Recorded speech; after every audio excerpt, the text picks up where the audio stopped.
Nerd Rage Gaming home store here in beautiful Buffalo Grove, Illinois for weekly Wednesday night modern. I'm Dom Stryker, and here's May. That's me. We're going to listen to some wonderful, amazing modern magic. Folks, thank you for rejoining us. We took a little bit of time off for the NRG series event here in lovely, beautiful Mundelein, just down the road. And now we are back. Home store is a booming, and I'm ready to start off good. We heard about a little bit of spice down to the feature match area, and I'm ready to highlight it. Yeah, this is going to be exciting. So you take an archetype that's good, and then you add a good card to it, and what do you get? Good archetype, good card. Do you want to guess? Do you want to good guess the brew. deck and the card? Is it question mark, question mark, question mark? Well, it certainly could be. Yeah. Okay, nice. Oh,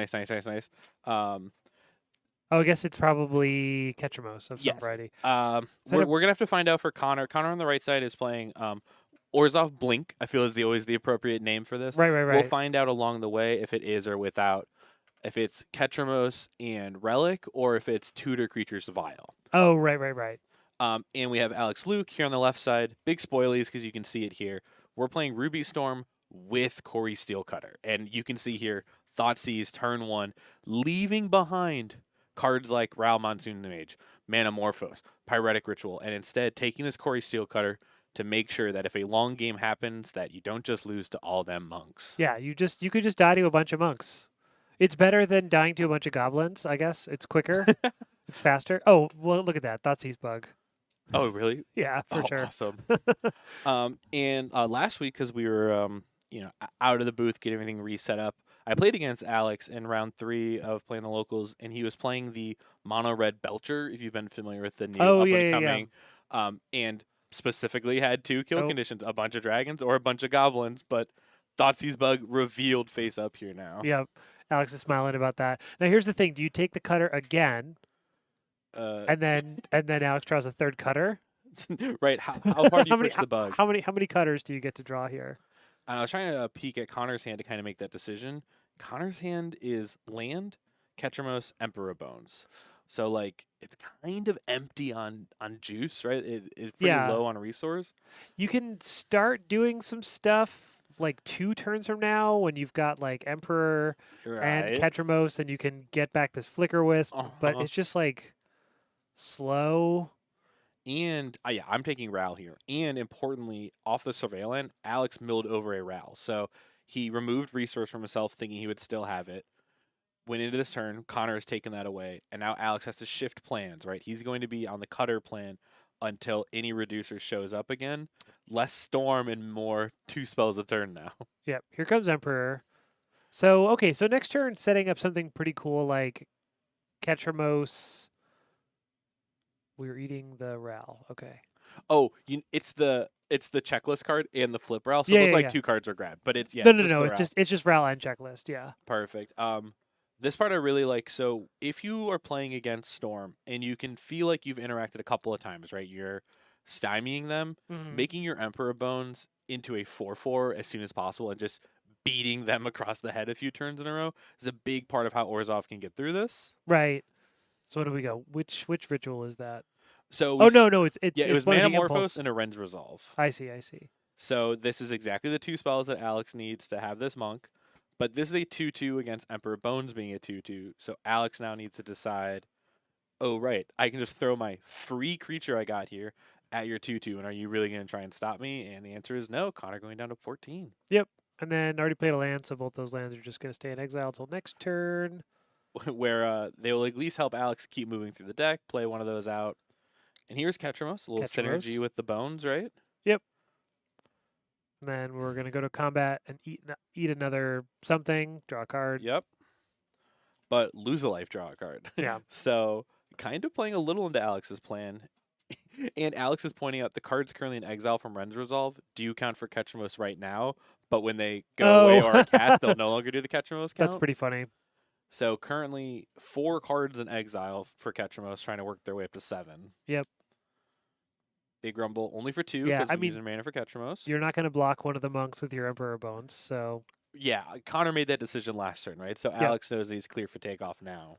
Well, and then also you're just going to get in for 2, right? Well, this next turn, Alex is going to get in probably for 5. No, I mean Connor's going to get in for 2 because Yeah, he's Connor like, needs the 2. I'm not going to block. I'm not even going to bluff a block because I didn't block last turn. So Yeah, and Connor's going to probably try to do as much as he can to get this Ketramos online because a 4/4 indestructible lifelink blocker is going to be huge in this situation. We just need to get to that point. yeah, and I don't think what does the Storm deck do against a 4/4 blocker? Well, Storm. this is the Storm. Well, yeah, what does the sorry, Corey Steelcutter deck sorry. do, right? Yeah. On the Corey Steelcutter plan, what are you Right. doing against that? Right? Storming? Manamorphose, Wish, Prismatic Ending, but that is like a million cards to put together, right? Interesting. I guess yeah, you could wish for a prismatic ending and a third color of mana. Right Well, now, that's we the only have 2. Manamorphose, right? Oh, right, Metamorphose. Yeah. Those are all my prayers. If you can answer all of those, and if pending is actually in Alex's sideboard, that is the only way I can think to answer Ketramos, or shift back to being Storm. And I do think this cutter is actually really, really smart, incredibly impactful in this game, and it's going to define because that is a lot of wishes. Oh, okay. Well, I didn't mean to summon all the wishes, but Reckless Impulse, so continuing to move through the deck. And these cutters is going to act as a huge distraction that allows Alex to slowly build up Storm cards in hand while making Connor just deal with this onslaught of 2/2 and 3/3 prowess creatures. Yep. And then Strike It Rich is a freebie. Freebie.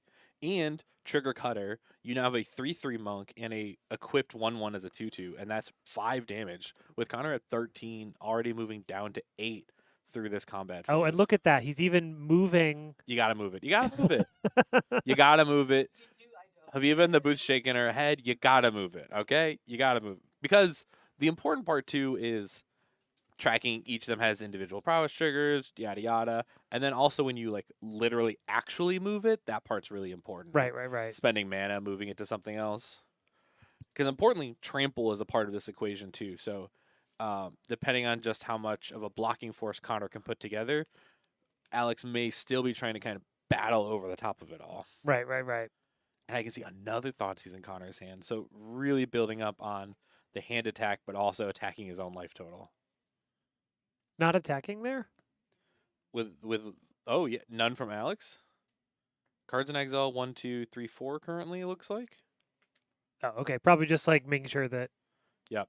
Confirming that Ketramos does not have an ability to block. Yep. So it takes 5. Yeah, these basically looking at lethal and played for Alex next turn of just if you cast 2 spells you can really rumble in there. Connor with a Ketramos stranded in hand, an Overlord of the Baelmerk stranded in hand, a Thoughtseize in hand. None of those cards stopping the onslaught of this Corey Steelcutter. Not even the Storm Plant. Just this deck designed to cast a bunch of spells can also just cast 2 spells a turn and 2 spells a turn. Thoughtseize not looking very good here because you're like, well, I don't think a card in Alex's hand is worth 2 life. Right. I don't want to take 2 life. Yeah, exactly. Yeah. And now you probably are going to be forced to block with Emperor. Though maybe now you can finally. Well, okay, so you can Emperor. Adapt your Emperor, get back your Flicker Wisp, and bounce one of the monks. That's not nothing. That's many of something. Because not only will the Flicker Wisp flicker one of the monks, but then the 3/1 can block the other one. Your Emperor Bones is a 4/4 can block. Like this is kind of the pivotal turn for Connor. Is can you create this big blocking onslaught, or will Alex kind of push through for that last chunk? So this is the moment. I guess you could play your Baelmerk. And then flicker the Baelmerk? I mean, that. That could also work, right? Well, Connor is missing 4th land, so it would need to be Overlord, oh, no, you're find right. MDFC creature, play 4th land, and that would put all those pieces together. Yeah, and okay, never mind. We might be seeing pending. Yes. Okay, pending. Folks, play more Prismatic Endings. I've been playing Orzhov. I love Prismatic Ending in Orzhov. Just like, you got to get stuff out of here. Just whatever it is, Prismatic Ending helps you really get them out of here. And in this case, it's that Corey Steelcutter. Yep. Drew, drawing a lot of cards, but still not finding a 4th land. Kind of a bummer. And still not casting that Thoughtseize. Now that you're at 6, that's... Yeah. And with Alex's hand, what we knew with Wish, Ritual, is that what it's like Ritual, Wish, any card, and Connor dies. So, no, don't cast it. Oh, you're right. Oh. Okay. I guess... Connor forced to take probably the Ritual out of here, right? It's got to be the Ritual. Though... Do you take the card that's different, right? That's Thoughtseize rule? Yeah, I think so. Because the ritual is just going to accelerate out one of the wishes. I guess they can cast. Alex can still cast both wishes with 4 lands, treasure, and but then just empty. but right? then just it doesn't do Yeah. anything. So that's not lethal. Now. So we'll see what we draw. You also you don't really want to be casting wishes just for prowess triggers. You want to cast wishes to get something. But wait, but Connor tapped out. So Alex just needs to play around Solitude here, or else it is. Is that a Banefire? Yes, it is. Oh, yes, hell yeah, sick. brother. Okay, wait. So okay, wish, wait a minute. Wish into Banefire for 2. Oh ritual. my God. Okay. Alex, how dare you? I think we're gonna see Banefire lethal. I think we're gonna see Banefire lethal. Yep. So this is definitely gonna be like ritual, wish, Banefire, attack. Connor, don't skip it just yet. Connor, let him do it. Connor, don't leave yet. Yeah, it's not over. Yes, yeah, hang out there, Connor. Yep. So now we've got a pair of 3/3s. Connor's like, yeah, sure. Yep. Yes, come on, Alex. Come on, please. And really, what you do here is you Banefire the Emperor Bones, and then you crash in for maximum damage. So I think the answer actually is if Alex grabs the silence out of the sideboard and just casts Banefire. silence, No, that means he beats Banefire. Solitude. Banefire. Oh, come on. I mean, this is mega lethal as well. Yeah, it's 2 to the Emperor Bones. The rest upstairs Yeah. get in for these creatures, which are 8 power attacking. Yep. And I guess also, even if one of your guys gets Solitude or the Emperor Bones gets Solitude, you're still mega lethal. I think Banefire would have been way better. Oh, and you know what Alex can do? What's really cool about Wish is Wish just says until end of turn you may cast a card from your sideboard. So Alex could have cast Wish and then gone to combat and just attacked with the 2 monks. Oh. And if like a Solitude or something did happen, you just fire off the Grape Shot. Is Grape Shot an instant? You could do it in a second, maybe. Yeah. No, but like no, good question. Genuinely, I don't know because I think I get it wrong every time. Usually, it goes on the stack and I die, so I'm not paying attention to whether it's an instant or sorcery. I think I do. Yeah, I think I desperately always want it to be an instant, but it is a sorcery. So what you're looking at, 2 beautiful things. 1, rocking a 61, shout out to a real one, and 4 Corey Seal Cutters, as we saw. And it's hard to tell what's missing. Like, Alex is up on number of Striker Riches. Alex is still playing Glimpse the Impossible, so still playing like the big 3s, playing the 2 copies of Wish. So yeah, I don't know what's missing. Now the medallions are down here in the artifacts. Yeah, they're still no, the other medallion, the energy medallion. Oh, long gone. Okay, fair enough. I'm just thinking of cards I've seen in Storm decks. We have the 4 Reckless Impulse and the 4 Ren, so all the 8 cantrips. We have Rituals, Manamorphose. Yep. All the impulse draws. Storm players, if you could sound off for me. First things first, the 61st is a Steel Cutter. So there are 3 cards that have somehow been cut to get these Steel Cutters in. So maybe they cut 1 Wish, 1 Past in Flames? Whoa, wait. Because there's only 2 Past in Flames. Only 2 Past in Flames. So a third in the sideboard. So there could be 4. Interesting. Yeah, I wonder if it is kind of the top go off pieces, because he's even up to 3 Striker Rich, and I've seen some Storm decks with 0. So let alone right. Alex has 3 here on top of all these other pieces. But in the meantime, we can also take a peek at this sideboard. Understand that some of these pieces are for Wish. So something like a Stormscale Scion, Banefire, Grape Shot, the Alchemist Gambit, the Galvanic Relay, Empty the Warrens, Past in Flames. Those are all part of that package, right? Right. But these white cards basically are the sideboard cards. So Prismatic Endings or Silence. Silence, I don't think is what you want. Prismatic Ending, maybe. So, I want Prismatic Ending because my Orzhov opponent could have Deafening Silence. Oh, that would be pretty bad. Or the artifact that makes things cost 1 more for each spell that you cast. Oh, Damping Sphere. Damping Sphere. So I think I want Prismatic Endings. It's my one size fits all for however my opponent's trying to stop me. Yeah, that makes sense. And especially because I won game 1, you get to be really exploratory with your sideboarding. That if the hate card is not a card that you sideboarded for, you have game 3. So this allows us to bring in these pendings and figure it out. Yeah. Also, I want to call attention to Stormscale Scion. Awesome. Did we talk about that yet? It's a dragon with Storm. I think that's super. That's a super sick Wish target.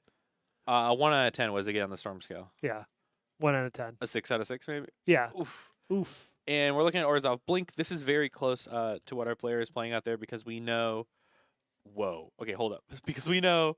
I don't know. I don't know if we're playing Liliana the last. No, I was gonna say I saw her. But we know for sure this is a Ketramos relic, and then all of these pieces. The thing about the Orzhov deck is it is really customizable and flavor to taste. Important parts to point out in that example sideboard is they also even had high noons. High noon is cool. So if you're Alex, there's deafening silence, right? So I'm bringing these pendings because it deals with a relic, which turns off my Passion Flames.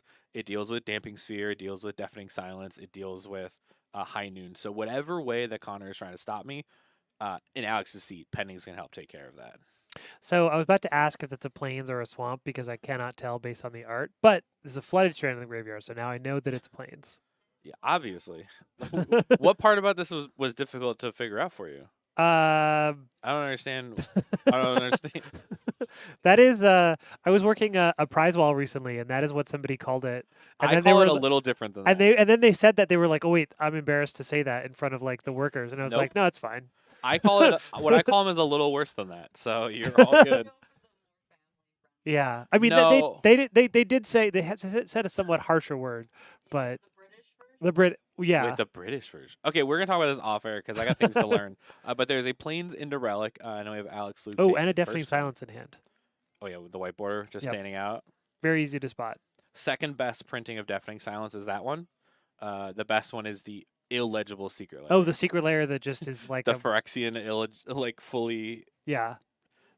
I just love wild arts. I'm in favor of Connor's first place foil basic. Yeah, sorry, first place foil. Yes, that's what I'm talking about. But I think we may be pending the wrong card. Right, but this also probably indicates that Alex has a Passion Flames hand. Yeah, and is about to learn. Yep, about to learn some harsh truths, because Connor gets to deploy Deafening Silence and Thoughtseize. Not in that order. Oh, probably not in that. Probably not in that order. Not recommended. But those now, are. This one's a swamp. That's a swamp. That one's a swamp. See, it's different. Yeah. That one has. And you can see this one has a skull in the bottom. This one has a smudge. So that's true. That's how you tell the difference. Yeah, skull versus smudge. Skull versus smudge. Alex Luke so far with all retro borders against all first place foil. Right. Who could possibly have known what's happening? So, yeah, pretty decent. Wow.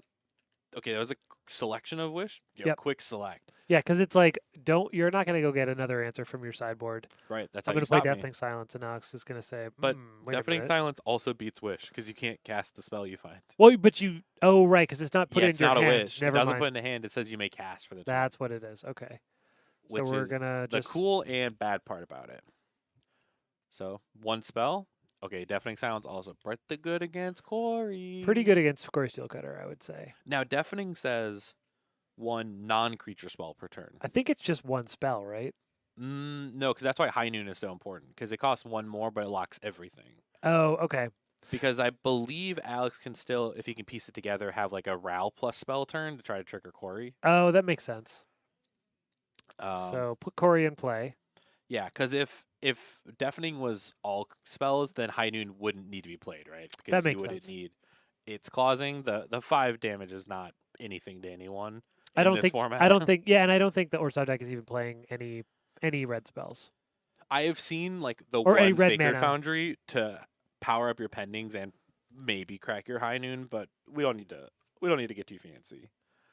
As this Emperor of Bones is slowly exiling cards and getting in for 2. And Connor with what was that? What is that? What was that? Connor, what was that? What land is that? It looked like a Jurassic Park basic. Oh, it's the New Marsh Flats. Oh, New Marsh Flats. Okay. To me, I thought for a moment I saw a dinosaur. It did kind of look like it could have been a Jurassic Park land. And I was like, okay, we're really going off. This is the player terrified of Blood Moon. Yeah. Just like you're playing Ruby Storm, you could have a moon. I'm not gonna mess with that. I think that's smart. Yeah, if Connor's mana can line up well, like I know sometimes the difficulty is like double white here or trying to double spell, but got the relic. So Deafening Silence must be non-creature because we played Ketramos and Relic. Yup. And this is the combo. You can turn your relic into a draw 4 with your Ketramos. It's pretty sick. It is pretty sick, Pretty good. but it's kind of one of those hard things of like, if you put two mediums together into one sick play, how much of your deck can you or can you not warp around that? Right. And that's the debate of this Ketramos Relic builds versus, Tutor Vial builds, or my personal favorite, people started playing Orzhov Energy, of playing like a Oh. lot of these good black-white cards, but then Guide Pride of Johnny. Guide Pride of Johnny's a pretty good trio. um, The it's, Splinter Twin situation. yeah, it is. Yeah. So how close to activated is this Ketramos? 5 cards, maybe 4 cards. I think I see 4 to 5 sounds Yeah, right. 4 to 5. Oh, there's 2 under the Emperor Bones. Oh, and there's 2 under the Emperor Bone, so that's we're 6. like a card away. Yeah. Yeah. So this Connor's gonna end this game pretty quickly, I think. Well, and the Relic will crank the count up Right, once that right, gets right. popped. So we're gonna Valakut Awakening for Valakut Alex. Awakening. Whole hand gone. Get it out of here. Need a pending right now. But that was his one spell, right? Or is that on Connor's end step? No, Oh. it must have been during main phase. So we got a rat. We the I've So- played enough games against Alex. If you see him lean back and start going, "Go ahead," there's a certain moment. There's a certain moment of defeat on Alex's face. I saw the cards drawn, and here comes more mana spent, prismatic ending. Pending Just get that card out. Just oh, in because case. Alex could have had a semi-sweet spell or semi-sweet Get it. turn because Go it would have off. been another Corey plus Ral, get 2 Corey triggers. Yeah, that's which that's is- the danger zone. Not nothing. Not nothing, but 14 damage. So if Connor wants pop relic, Ketra active, attack for 6, next turn untap, crank up the Emperor Bones and crack for 8. So Yep. Connor's got 2 turn lethal as long as he plays it good here. Yep. And we have Solitude. Just in just in case case. anything. Just in case anything happens. Just in case. And the only really thing that could happen is a Magus of the Moon or a Ral. Those are kind of what the targets would be. Yeah. Yep. Good time to read that. That was the moment. I guess also bringing in pendings from Alex's side means if you end up in a situation like this where you do, let's say Deafening Silence isn't here, that you could like Manamorphose into pending on the Ketramos, which is a card that's hard for them to deal with. I think this is probably a game 3 situation. We're looking at a possible game 3 situation. Alex is at least saying enough to make Connor chuckle, so looking at the hand, doing the classic slide cards in the hand around, see if there's something different. Did you slide out a Ral? Yeah, you could be getting a Ral here. Oh, Blast Zone. Wait a Blast minute. Zone. okay. Yep, land found, land achieved. Well, deals with Deafening Silence, but Next I think turn when they're dead. Yeah, I think he's dead in the meantime, unfortunately. That's the hard part. Yeah, That's that is the hard part. Yeah. Because I believe in the biz it's called Dobbs. Dobbs? Dead on board. Oh, dead on board. Yeah. Date of birth. Yeah. I would pronounce that Dobe. Dobe. Yeah, All right, I'll let the streamers know. like Doberman. Yeah, like a dog. Yeah. Oh, like I got that Doberman in me. No, Dobby, Or- like the elf. Yeah. Master's giving me clothes. Yeah, something. He got the sock on his head. Something you got socks. Everyone knows it. Actually, I don't. Yeah. So Connor gonna take a couple more game actions just to, I don't know, feel the power. Yeah, I don't know. Put whatever creatures in your graveyard, put that under the bones, wake it up, crank that thing, and just rumble in. Yep. What is your opinion on playing conservative in this moment? Of the let me make sure that I do everything before I turn them sideways. I guess it's like not like the cost is low to take the right actions Yeah. because there's lots of clock left, and sometimes, especially weeklies, you just want to be practicing your smooth play. Oh yeah.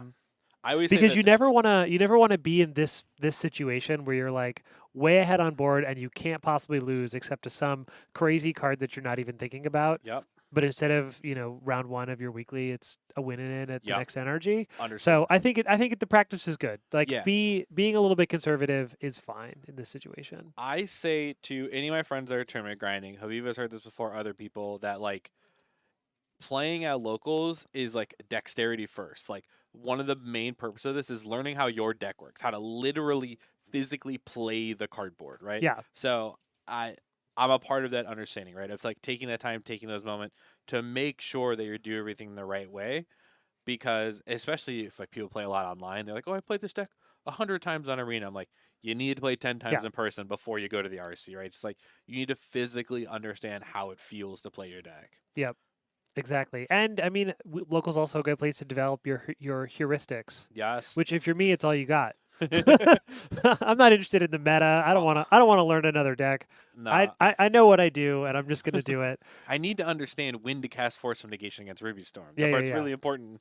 That's. I mean, that's what gets you to a perennial 5-3 finish, because you can win a bunch of rounds based on your opponent's Yeah. exploiting their weaknesses, and then you play against somebody who is better than you, and you're like, wait, you're not gonna make a mistake? How am I supposed to win? Or my favorite part is when your random opponent at the RC says to you, "Oh, I have a friend who plays this deck all the time," and you're like, "No, come on. You're not supposed to have that friend." Yeah, that's not fair. Oh yeah. Chatter also making a huge point. Muscle memory. Muscle memory. That's from Haviva, and also missed triggers. Like when you're playing in paper, you can do that. When you're playing online, you can't. You right? can't. You just literally can't miss them. But in paper, what if, let's say, Connor, and I believe the judge ruling would be in his favor, but like, what if Connor activated but forgot to put the 2 counters on the Emperor Bones and only attacks for 6, right? It's right.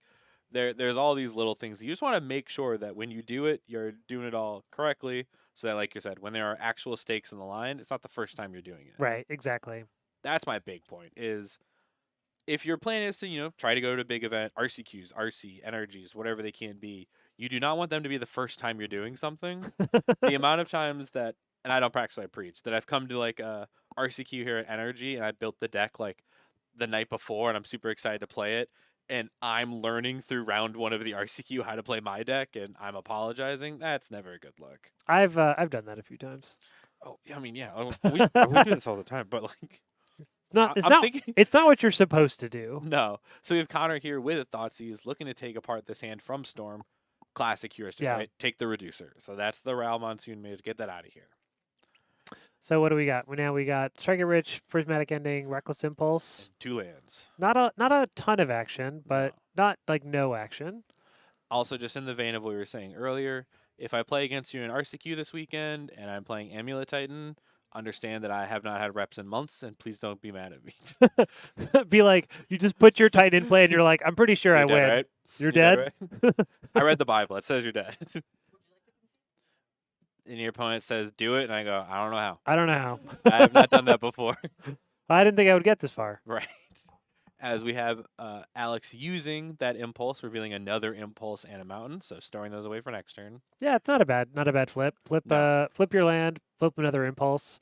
Connor not really presenting anything, so you're kind of happy to just keep spinning. Okay, Alex did exactly what I was going to say. So, because we've seen that Connor's main form of interaction is prismatic ending, Alex now has the availability to, on turn 3 at sorcery speed, go reduce or storm off, and will never be interacted with by the prismatic ending. Yeah, let's see what's going to happen. Oh, fireworks time. Could be happening. Yeah, get the. Hey, Alex getting the token. If you grab the tokens, that's how you know. Yep. I was doing the table spotting at Energy, and like you would see a storm player, and I was like, I'm pretty sure you're going Manamorphose Ral pass. I'm not grabbing this. But when they're like, hey, I'm like, I got you. We're ready. Yep. It's go time. Or there are players playing the new Narset that doesn't have Storm on it, but she cares about the amount of spells you cast that turn. I was like, a Storm counter for you. You're going to need this. Oh, and here comes Ral flips. Yeah, got to roll the dice. So very importantly, I've watched some really good Storm players. We have some locally here. Track not only Storm, but instant sorceries cast, because Ral doesn't care about Storm proper. Ral cares about instants and sorceries you cast. So Ral counts towards Storm, but does not count towards his own cast, his own flip condition. So be careful to not only count Storm, but Ral important Storm of instants and sorceries as well. I've seen some track that independently, and I've seen some track what doesn't count towards Ral. I've seen it done both ways. Doesn't matter how you do it, just please make sure to track it. Yep, so now we're going to cast another Manamorphose. Now that number goes up. That number goes up. Here's the Ral. That number is a 5, and I see Alex taking damage, so Yep. lose condition on odds. I think now we're out of spells, unfortunately. Well, I see Striker Rich, Prismatic Ending. Well, we can cast Strike and Rich, and we can cast Prismatic Ending to try to flip our Ral, but we're out of juice. Oh, there's nothing depending. Yeah, your own stuff. Nice, like this treasure. Yeah, you could pending your own treasure, which is probably not going to happen. Well, because the storm count 5 minus Ral is 4. That's lose condition. We know that. Yep. Ooh, Connor's chuckling a little as Alex is fizzling through the end parts of this storm turn here. Yep. Oh no, the tokens are going away. They're going away. Yep. The treasure stays. Yeah. You made that one. Oh nope, sorry, not going away. Being spent. Oh, we're flashing back Strike It Rich. Yup. And that's 6 spells cast. So Alex needs to cast one more spell and win the flip on that spell. Yep. And he decides against it. Did not want to Manamorphose his own treasure. Or Prismatic Ending his own treasure. Yep. Well, that is a lot of missed Ral flips. Well, Alex, I think, kind of wanted to miss them until that last one. I think he would have taken the flip, right? Right. Because he could have flipped and plussed and then next turn alted. Oh, right. Yeah. Okay. But lost on exactly the number that it's good to flip. And that is the hardest part. You could do all this effort, you could learn how to play your storm deck, and you could just lose your coin flip. And here's Ophelia. That is whoa, Connor. That is a lot of catcher moves. Connor, that's just too many of those. Yep. All right. And yeah. Ral down. That part's rough. I guess the rough. Rough. That's because the dog. Yeah. Oh yeah, because the dog can play. Blink the treasure token, Connor. Connor, blink the treasure token. Connor, blink the treasure token. Connor, blink the treasure token. Let's go. Yep, he did it. Saw the line. I think, because when I was playing Orzhov, the Felia tricks that you can do are cute. Like the flickering your Overlord, those things are really good. Every time that I saw an impactful way to flicker my opponent's cards, that's when you felt godly. You're like, oh, you have a 7/7 construct? Flicker that. Get that out of here. Get that out of here. Yeah. Even here, just denying Alex mana. So now we're going to pending the dog. Goodbye, dog. What did that dog do? Nothing. It's gone. And then in Alex's hand is Past in Flames. So I think the face down cards are Mountain Past in Flames. Okay. So we're looking for a reducer if you're Alex. Yep. Ketramos go. Counts kind of mid for Ketramos. I think it's 2 or 3 cards. Yeah, I think it's 3. Ral, Felia, Flashback, Striker Rich. Yep. I think it's those 3. Yeah. Well, no, Felia got pending by Alex. But it looks like Felia is being represented in the graveyard, so Felia should be sideways. I believe it is sideways. It's just so purple. So because here's the text box. Oh right? no, I see what you're saying. Yeah. Okay. She's just so purple. She's just so purple. And yeah, so I think Alex is on the hunt for reducer. Pass in Flames. Go wild. We has ritual in hand. Ritual. Can we go wild the old-fashioned way? He has no access to extra. Oh, you mean just manual storming? Manual storming. Well, the issue is the payoff count is low, right? It's gonna be he's the rub of the hands. We're thinking about it. No, okay. No. Okay, I was like, the 4th Ketramos. I think Connor also just also did a shout there. Yep. Alex let us know. Yep. Connor, your sportsmanship is appreciated. Yep. All right. Are those the only cards in hand? Yeah. 3 Ketramoses in hand. Ketramos in play. Oh, hey Alex, draw reducer. It's time. Draw a reducer. It's time. Or are you going? Oh, we get a surveil. Oh, sure, yeah. Yeah, okay. On the hunt for reducer. Ooh. Or we're just get none for me, please. Alex might be on 1 surveil land. Then the one that's in play. Yeah, the one that's in play. I forgot. We were looking at the deck list earlier, but gosh, Chad, you didn't let us know to check for surveillance, and now I look like a dingus. Wait, is this Alex with mismatched snow mountains as well? I think that some of them are snow and some of them are just regular. Oh, I do not approve this message. Snow is a good funny ha, but you gotta pull through. So the 2 mountains next to okay, no, they're just regular. They're all regular. The 2 next to the parlor are snow, right? No, they're not. That's not what a snowland looks like. I see. Yeah. All right.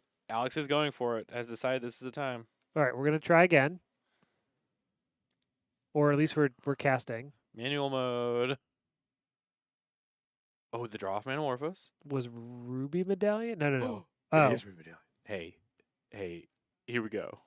Here we go. okay. Now, Pass and Flames. so now we can Ritual first so that it gets Pass and Flames, right? right. So, is there? Oh, and then at the end of all this, there is a wish to find. I believe Connor is preparing to concede. That is the motions that Connor has made and the words I have heard. I think he's gonna make Alex play it out. Here's the thing. May knows this. I know this. The one thing that combo players love is when you ask them to play it out. Yeah. That's the true joy is when your opponent goes, "All right, do it," and you go, "I've been All waiting right. for this. This is what I've been practicing in my bedroom for. I'm ready for you to tell me to do it." Yep. Okay. When I was playing Nadu, I was like, "This is my moment. I've been practicing this so much. Thank you, sir." So Here Alex goes. yep. So Manamorphose, keep drawing a bunch of cards. That's Ooh, a Ral. Huge. Absolutely huge. Is it? Yes, we have 6 mana floating. We can weave Ral into the middle of this, flip it in the midst of all this. Oh, you're right. You're right. You're right. Oh yeah, baby. Here we go. So 7 spells, 4 mana, Yep. brick. And the Ral is reduced. The Ral is a 1 mana play, right? Because of this medallion. Oh, right. And then once Alex gets to 7 overall storm, Ral minus what's available, you can flip the Ral, alt the Ral. Right? We need 6. It's 2 plus 6 puts it at 8, which I believe is the alt number. Yep. Whoo-wee! We're getting here. So here comes Ral. Yeah, Alex just said the words flip. I heard him say them. So yep. Oh, yeah, because Storm Count already 8. Yep. So the Ral is one of those. So Storm Count for Ral proper is 8. We're looking for an even. We got an odd. All right, Alex, you can't do that 10 more times. You cannot do that 10 more times. You gotta. All right, I guess cast a Reckless Impulse. Now, this is important. If you cast any of the cards off Reckless, those need to go into a non-flashbackable graveyard. Yep. And here's the Ral flip. Hey, immediate alt. Look at that. Don't put the die on there. Immediate alt. Reveal 2 cards for the ultimate. Oh, no, that's the impulse. Yeah, that's the impulse. I thought Alex was just like, no holds barred, auto flip, auto alt. No, we're at least. Haviva, just so we know, is our backup still there? I think Connor's. I think he's probably dead. Connor is already willing to concede, and Alex just flipped a wish off this Ral. So we flipped a bunch of draw spells. Storm is already 10. Connor's dead. Oh yeah, because grape shot. Yeah, grape shot. Connor's dead. We're loving this. Yeah, Connor's seeing it too. Yep. Even though Ral just got 3 free spells, yeah, Storm's going to go to 11, 12, 13 when the grape shot goes off. The wish can find the pass and flames on the sideboard. Flashback the grape shot. Dome Connor for a bajillion. And maybe we're not even going to get to that. We're just going to keep. Well, yeah, Alex is in no rush.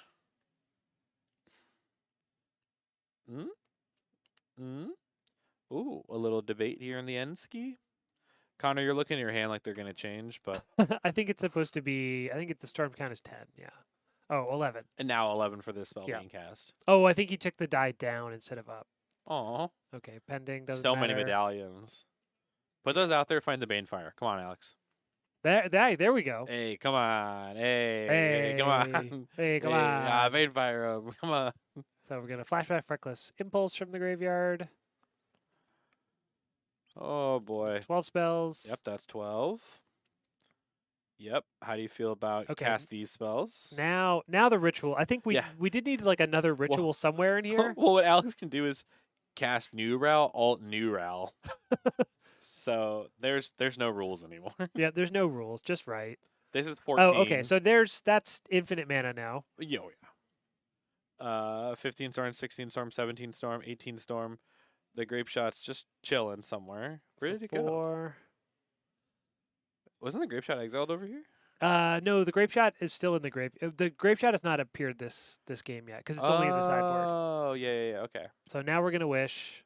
What could it be? Alex, get Storm Scale Sky. Alex, get Storm Scale Sky. Alex, get Storm Scale Sky. That actually would be super sick.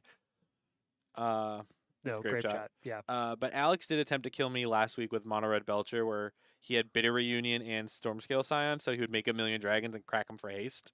It was really, really cool. That would have been fun. When your opponent only has Ketramoses Oops, all in hand, Ketramos. you're pretty safe to just go Stormscale Scion pass. But yeah, that would at least been super cool that would've because been, Storm was 15. yeah, and you could have just cast a couple more spells anyway, just for fun. Like, I do think we were talking about the joys of locals. Locals is where you make 15 dragons. And you make 15 pass. dragons and say pass. And then Connor would draw Wrath of God. Somehow, right? yeah. Just like, how is that there? And fine, folks, welcome over here. What are the words that I'm reading? Hey, Mardu Titan. Hey, Kyle. Big shouts, dude. Thanks for being. I'm seeing. I'm this seeing Croxa. the Titan. Yeah. They're here, and we got Sam Brown on the right side. If you've been around the block here many a times, you know Sam playing food, and it's always this Asmo Sultai food. With Time Sieve last we knew, and maybe with Time Sieve still today. I see a Spell Pierce. Sam maybe is on no cards in hand. Oh, so and Sam, I believe, is Arena of Glorying this Croxa. So that's a 12-point life swing because it's you lose 3 when you can't discard. Oh, and I see Kyle with Doorkeeper Thrall on the sideboard, so they're Doorkeeper Thralling their their Croxa. Their Croxa, and probably also and their probably Flage. Flage. Yeah, there's probably 8 Titans in here. There's probably 8 Titans. I did think when I read Mardu Titan that it was somehow Mardu Primeval Titans, and I was like, rad, dude. And it's way cooler than that. It is the Elder Titans. And that's a big scoop ski from like Gilded Goose at the top for Sam Brown against the might that is this giant Croxa. Yep. And do we know this is game 3? This is indeed game 3? Yep. So, yeah, I think we're about to see this mighty Croxa take down game number 3. Congrats to Kyle Gunn. Sick deck. Yeah, that's super sick. Might be a great candidate for our round 3 feature. Let Kyle take a little bit of break and maybe bring him on back to show us the spice later. Yeah, I definitely want to see this Mardu Titan deck. Perfect. Because what we got: Galvanic Blast, Doorkeeper Thrall, Wrathless Guys. I think a Duress in the sideboard. Like, we're talking. Yeah, is that Duress? I think this one all the way up here is it's a Thoughtseize. A Thoughtseize, okay. Yep. I was black and I saw the spirals and the whirl skis. So, with all that being said, we greatly enjoyed you guys joining us again. Finally coming on back for the Energy Weeklies here for beautiful modern, and our players are having a good time out there. So we saw Storm with Corey Steelcutters facing off against the Orzhov Blink, which is kind of one of the mainstays of the modern format. We took a quick peek in there and saw Mardu Titan, and sound off in chat if you want to see it again, but it sounds like May wants to see it again. I want to see it again. So we'll most likely bring that one on back as well. Anything you want to tell the folks before we head on out of here tonight, this moment? Let's check out some new beautiful stuff. Oh, yeah. Wow, what a great... Look at this picture. Hey, do you like Friends? Do you like Final Fantasy? Do you like Final Fantasy Team Sealed? Well, boy, do I have a thing for you. The Nerd Rage Gaming Championship Series, June 28th. This is a Saturday Final Fantasy Team Sealed event, and then it has a Sunday standard 5K trial, or it might be a double showdown weekend. We'll have to make sure of that for you. Dubs Showdown. So that means 10K standard showdown. One of my favorite things, on top of how cool and awesome these team tournaments are. So it is 3v3. This one's going to be sealed, so it's going to have its own kit and caboodle. These players will be drafting if they make it to the top 8. And on top of all of that, because this is a showdown event, whoever wins gets to make a team token. Right, so these have been some of the coolest tokens. Not only people make all these custom tokens when they win the showcases, but you can see, for example, the Construct token here with Ken, Ty, and Justin. They get to make a token together. So we've seen Goblin Shamans with Max, Connor, and Theo. We've seen this Construct token. We've seen the Clue with Chuck Dussum, Charlie Dusterberg, and then Fred and Kamari. So it's like there are really cool, not just for folks winning events, but they get to kind of commemorate it together on the token that they win, which I think is one of the coolest pieces. One of the OGs was the Goblin Shaman. We also saw a Companion, where we saw Eric, Matt, and Grayson, where it's like all these really cool combos of friends and homies. So remember, not only is that Saturday Team Sealed an event where you can make this custom and win those big bucks and queue for Energy Champs, but so is the Sunday 10K stand, 5K standard. Numbers standard. Thank you so much. And next season, it's about to get spicy. Have you seen these, May? I'm seeing standard, modern, popper. Yeah, let's talk about this. All right, we'll start at the tippy top. So July 18th, 19th, and 20th, St. Paul, Minnesota, 10K modern, and yeah, that's right, 5K legacy. So if you're the legacy players, this is the time to come on out. Is mid-July in St. Paul. But then August, this is the one that the lovely May just pointed out. 10K standard showdown. You gotta love it. Standard's thriving. But 10K team trial. Same thing. This is 3-on-3 teams. But the events are standard, modern, and popper. And on September 13th to the 14th, we've got beautiful Mundelein, Illinois. We've got 10K standard showdown and a 5K TBD. Ooh. And November 1st to the 2nd in the lovely Elmhurst, we are tripling down on team events for the season. 10K team standard, modern, and third seat sealed. See it? Third seat sealed is crazy. That's so funny. Which means that those two players get to kind of help the sealed player build their deck, right? It's like they get to kind of three-headed giant the sealed pool. Which I think will be awesome. They're on their own. You have to go to the sealed Can you corner. imagine the standard and modern player have to sit on one side of the room and they just look longingly at their sealed player building their deck off in the corner? But this is the 2025 season. I think NRG is taking a lot of big shots on stuff that's going on here to try to meet needs of players and ignore Pioneer. I think these are two choices that WotC is pushing and NRG is listening, but also making sure there are opportunities for those folks that have small communities but thriving communities, things like Legacy and Pauper, and now even sealed events, to make sure that there are opportunities that if you're a grinder, you're going to be at all these, but now having those chances for folks that thrive in formats, say like Pauper and Legacy, to have that chance to do so on the big stage here with the NRG Championship Series. We're going to go to the quickest break to ever break, but thank you all, folks. We'll be right back. Don't go away. Bye.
everybody, and welcome back to the Nerd Rage Gaming Home Store here in beautiful Buffalo Grove, Illinois. Here for Wednesday Night Modern, the localest ever local. I'm Dom Stryker. That's me. I should wear my sunglasses next week. It's so helpful. It's so bright back here, and it gives you the real power. It keeps you with those beautiful eyeballs. And we've got gamers ready to game.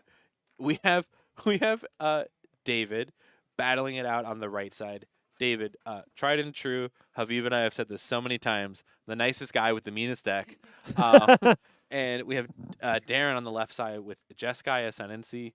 And I'm so excited. If you watched the Energy series about a week and a half ago now, the one in Mundelein, Peter was absolutely crushing it with this Jeskai Ascendancy deck, which is, picture the Breach shell. So we're talking Emery, Moxen, Baubles, all of that fast mana, right? And kind of the engine that is.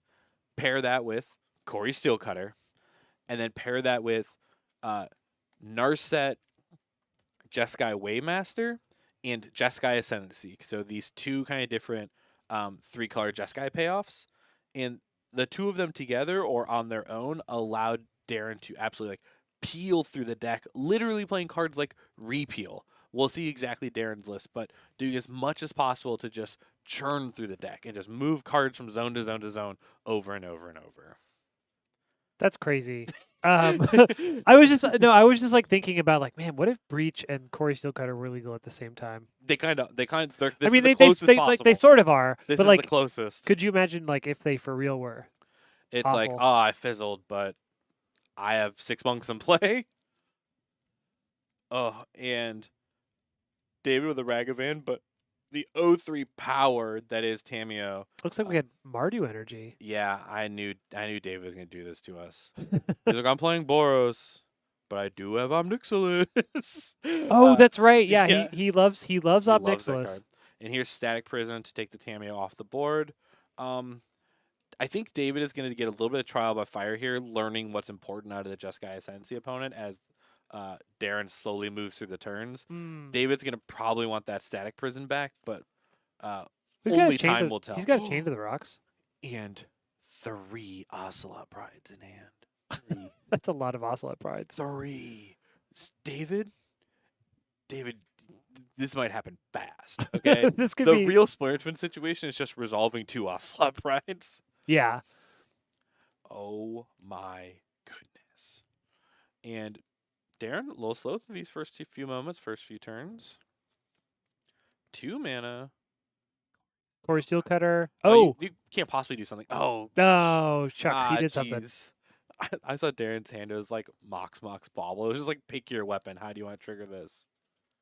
Oh, beautiful monk token. That's a great monk token. This is the March of the Machine monk. This monk's really monking. Yeah. This one is monking it up. There's something about the T-posing one from Dragonstorm that does not do it for me. But I do think that one's kind of funny. This one is battling. So coming in for 3. Right, because the prowess trigger after playing the Mox now allows that David has to either trade both these cats off, ergo not triggering the Ajani flip because Ajani's dead ski. Wouldn't you just jump with your cat and get a free Ajani flip? I guess, or are you like worried about being baited into something by Darren? That's the hard part, right? Because that's 2 trample damage as well. Here's the flip. And what if Darren just main phase 2 bolts it, right? Right. Like, so a huge piece I had as a takeaway from RC Hartford this last weekend is they had a lot of pro players in the commentary booth, and so frequently they were asking out loud, why is my opponent doing this? Like, I understand that my opponent is attacking me for 3, but why are they doing this into my face-up Ajani flip? Why would my opponent do that? And those questions, like asking yourself not just what my opponent is doing, but why my opponent is doing, can help you learn about their play pattern. It might reveal to you cards in hand, especially against decks like Prowess and all these Corey Steelcutters.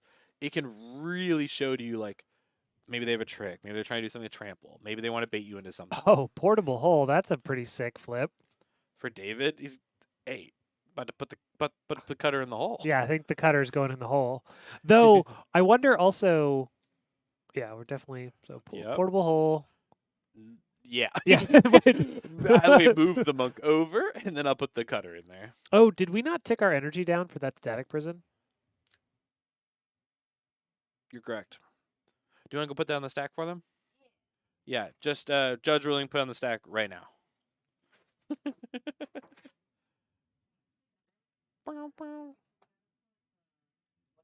The static prison's got to be paid for. Folks, see? Put it on the stack. David pays for it. Easy peasy, no problemo. Thank you, folks. This is what I'm talking about. Dexterity of the game. Boros is...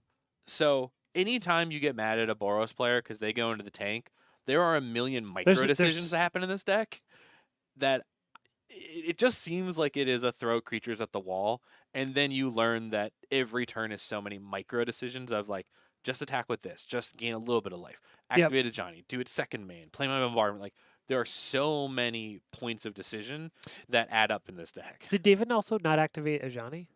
He did, just made this 2-1. Oh, right, because the Ocelot Pride doesn't make a 1/1 unless you gain life. That's what it is. Because I was like, wait, there's only one cat in play. There should be another cat. And then but there is not. The damage was sent at the monk. Yep. All right. Place your bets now. Does David shuffle this portable hole into his deck? The end of game. Place your bets now. Well, I guess we'll see. All right. Core Shield Cutter, second free spell? Of course.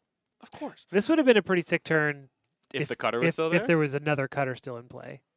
So, very importantly, Darren might be able to... Oh, we got just the Narset in hand. That's just Aviva, can we pull up Narset? I think that's... Jeskai Waymaster? I think in the hand is Jeskai Ascendancy, though. No, that's the Narset. Are you sure? Yeah, I'm sure. Okay. I'm sure. It's Narset like this. All right, check this card out. Beginning your end step, you may discard your hand. If you do, draw a card to equal the number of spells you've cast. So when you're going like Mox, tap Emery, play Mox, repeal, pick it up, play spell. Oh, I see what you're saying. And then your Narset goes, all right, discard the one card in hand, draw 7. It's pretty sick. When I watched a Peter play this at the NRG, 3 turns in a row was like draw 6, draw 7, draw 7. And it's like, oh my goodness. So here comes Exerted Arena. Ooh. For on a easy peasy. Oh, well, not for that. Pride first. And then CZ peasy. Send CZ peasy. Discard 1 Ocelot Pride. I guess 2 are already in play, huh? Yep. And then draw 2. This is so many permanents. This is an unreasonable amount of permanents. The hard part is David does not have a life gain trigger. If he can find a way to safely gain life this turn, he's going to make so many permanents. Well, he can just he downticks he activates the Ajani, blows up the monk, gain a life, and then you make during your end step with 2 Ocelot Prides, you make 2 more cats and 2 more 2/1 cats and 2 more elementals. And he's gonna hit with Ragavan. He's gonna make another treasure. And another treasure. Yeah, buddy. Yeah. So there's just blast. Oh, yep. Prepare to ascend. So wait. Wait, how many 1/1 cats are we making? Are we making 4? It doesn't matter. We went upstairs. David's coming in. Red zone. Oh, I guess we're not gaining life then. Faces the place with a helpful hardware store, okay? Yep. Going in. That was a Chicagoland reference for anybody.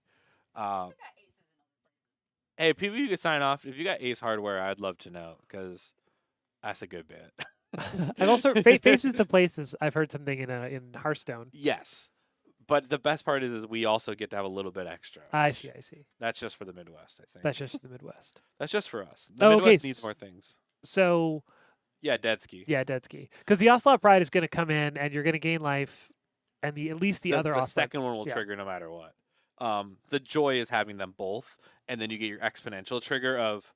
You have to be so specific. You... create your cat and then double all of your tokens, and then your second Ocelot Pride looks at that giant stack and doubles those again. Oh, right, It goes so... That's the Splinter Twin situation. The second Pride really adds up. Yeah, that's so many...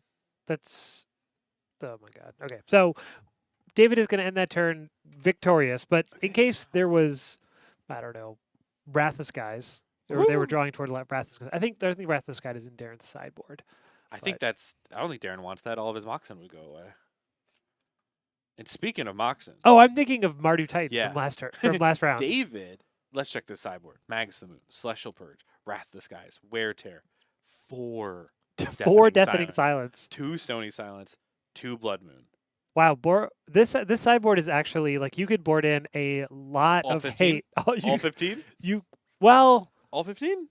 yeah, I guess Celestial Purge does kill the important cards. You could board in all 15. Full 15. Not even joking. I think your Purge kills Corey Steelcutter and Narset and Jeskai Ascendancy. What do you cut though? I guess you cut like all your Galvanic Discharges and your Thraben Charm and your Ragavan is not getting through. You can get that out of here.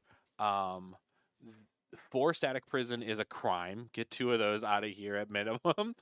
So in the sideboard all 15 plan, Yep. you have 4 Galvanic Discharges, 4 Static Prisons, that's 8. 3 Ragavans is 11. Thraben Charm is 12. Oh, and you can cut up Nixilus. We know he won't. Nixilus is 14. Goblin Bombardment is 15. Trim to 1. You can honestly shave all of the prisons because your Wrath of the Skies Wear Tears will do the job for you. That's what I'm saying. Yeah. So okay. So there's your 15. Ragavan, Discharge, Thraben Charm, Static Prison, Nixilus. Yes. And 1 Goblin Bombardment. Here's the deal. If you keep Guide Pride to Johnny Flage, you can change any of the other cards. That's the rules. All right. You heard it here. If you're playing this deck, those are my rules. As long as you don't touch those 16 cards, you can do whatever with the rest. Yeah. On the other hand, is this Peter's list? No. Looking like it. Pyroclasm is probably pretty good against the Mardu Energy deck. Flage of your own. Flage of your own is pretty cool. Yep. And this from Hartford. Okay, probably from the 10K or 5K. Yeah. 5K, 6 ways to 5K. Loving this. So we want to probably bring in the Flage, probably the Flame of Venor. Flame of Venor can't hurt. Because Tamio and Emery both wizards. Yep, Teferi not gonna do a lot here. No. Wear Tear not really that interesting. Pithing Needle, I don't think you're needling anything. Yeah. Consign, that's a trap. Do not treat this card like Surgical, where you think you can bring in every matchup. It's just not going to do what you need it to do. So you said Clasm, Flame, Flage? Yeah. I love it. That also allows this deck to stay pretty lean and mean, right? Of like not worrying about losing any of its staying power. You can probably cut this Aether Spellbomb. Probably. Because you're not dying to like one thing, right? You're dying to like 12 things, so the Spellbomb may lose a lot of its power. I love shaving Tamio. Especially Tamio strikes me as like one of the strongest cards that I want to play 3 of. Like I kind of always want 1 but never want 2. And you can probably pick Repeal, right? If you're moving from your Storm plan into your Kill plan. And very importantly, with the list that you're seeing in front of you, again, this is from the 5K at Hartford. We're seeing 3 Jeskai Ascendancies here. I've seen these 3 cards interchangeable between Ascendancy and the Narset.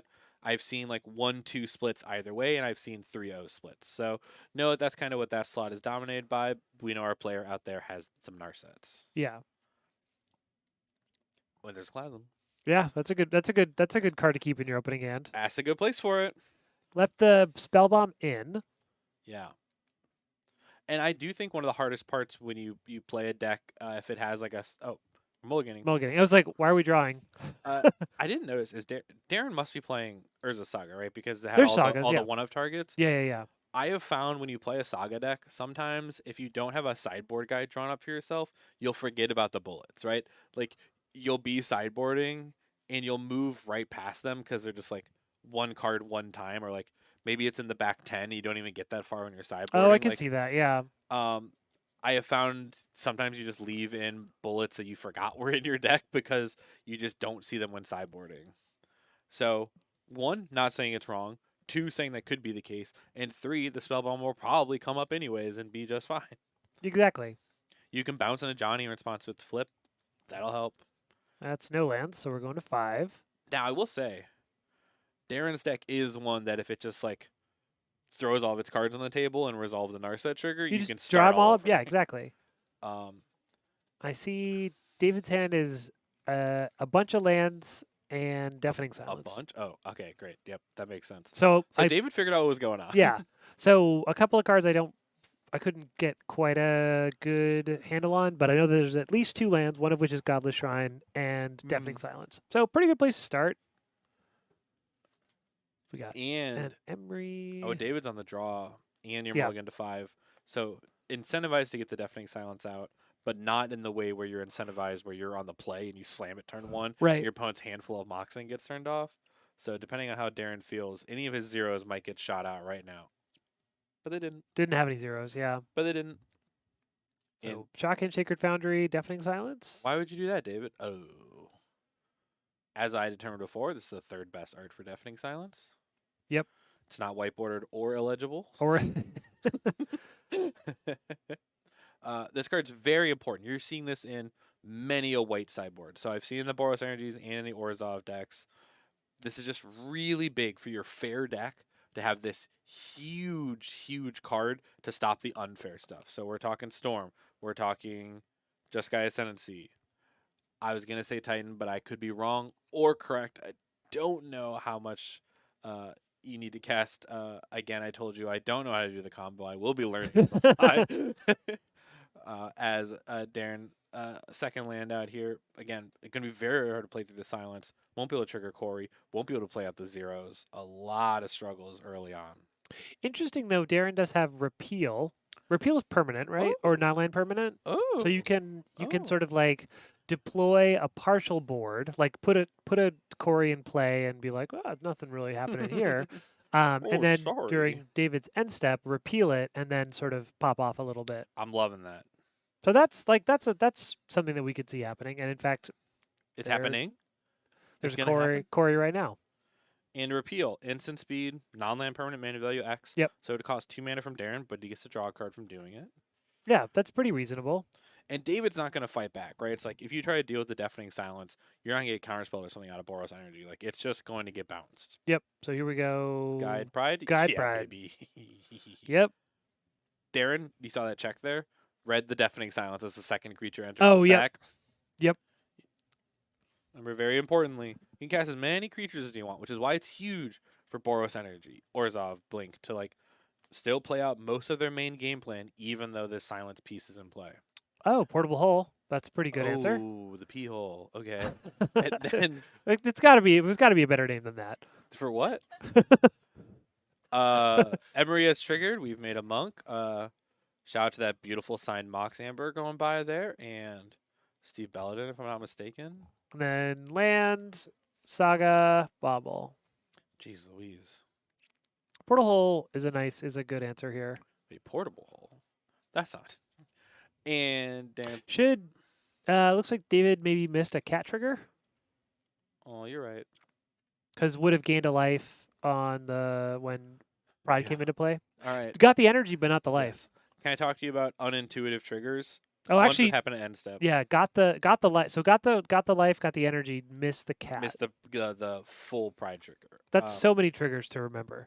See, this is something that like micro decision. The big difference between paper and and you Moto. You would have F6 in your MTG account would have gone bing, boop, boop, boop, boop, boop, and you would be at 2 life higher. You'd have a 1/1 in play. Like, yep. So we're gonna discharge Emery. Yeah, I've got Galvanic on the Emery. End up with an extra energy for the trouble. Huh. So is Boros Energy going to incorporate Corey Steelcutter somehow? So I've been thinking about it. The answer is yes, but you have to own Mox Opals. Ah. And that part's been the hard part. Well, what are the artifacts you playing? Mox Opal, Mishra's Bauble, Corey Steelcutter, Esper Sentinel. Esper Sentinel, okay. That's my plan. Nobody take it. But I don't own Mox Opals. But I think Corey is really good in Boros Energy. How about Hammer? Yes, it's also very good in Hammer. Mangu like 5-0 to League like a week ago with Corey and Hammer. Because then you get Magnetic Theft back in the mix. And you don't have to play Battlefield Improvisation because you have Magnetic Theft. Battlefield Improvisation. What a card. Yeah. That's the Assassin's Creed card that's killing people at the SCG 10Ks and they've never read them before in their life. Yeah, because it's +2/+2. And then equip as many things as you want. Yeah. I like the Final Fantasy equipments. I like that a bunch of them are like class weaponry from Yes. 14, and you make a little 1/1. It's like a Mm-hmm. living weapon kind of Mm-hmm. deal, but But cool. cool. And the thing is, like your hero, right, can change jobs.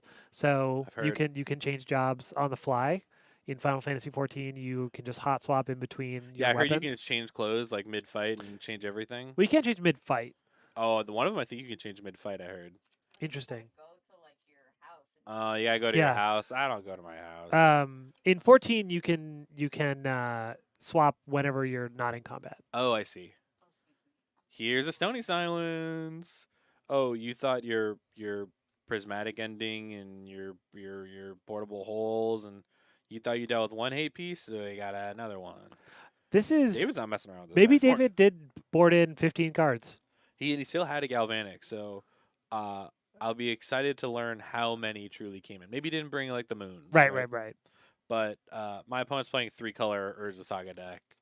I'm mooning him. Yeah, I would definitely. The Blood Moon would be Tameo. Tameo. Okay. Ooh, and David's hand does have the repeal. So at the end of David's turn, he could bounce that Stony and then try to do a kill. Is unfortunately short 1 mana. That's so sad. Like also hasn't deployed the Jeskai Ascendancy for the same reason. Just another mana. Okay. Wow, 2 Elegant Parlors. Yep, 2 stock. 2 is stock. 2 Okay. stock. I know because I've been playing this deck. And they took all like the fun utility lands out. It's just like 12 fetches, mana sources, done. Boring. Oh, Arena. Yes. I've been playing Draw New Encampment.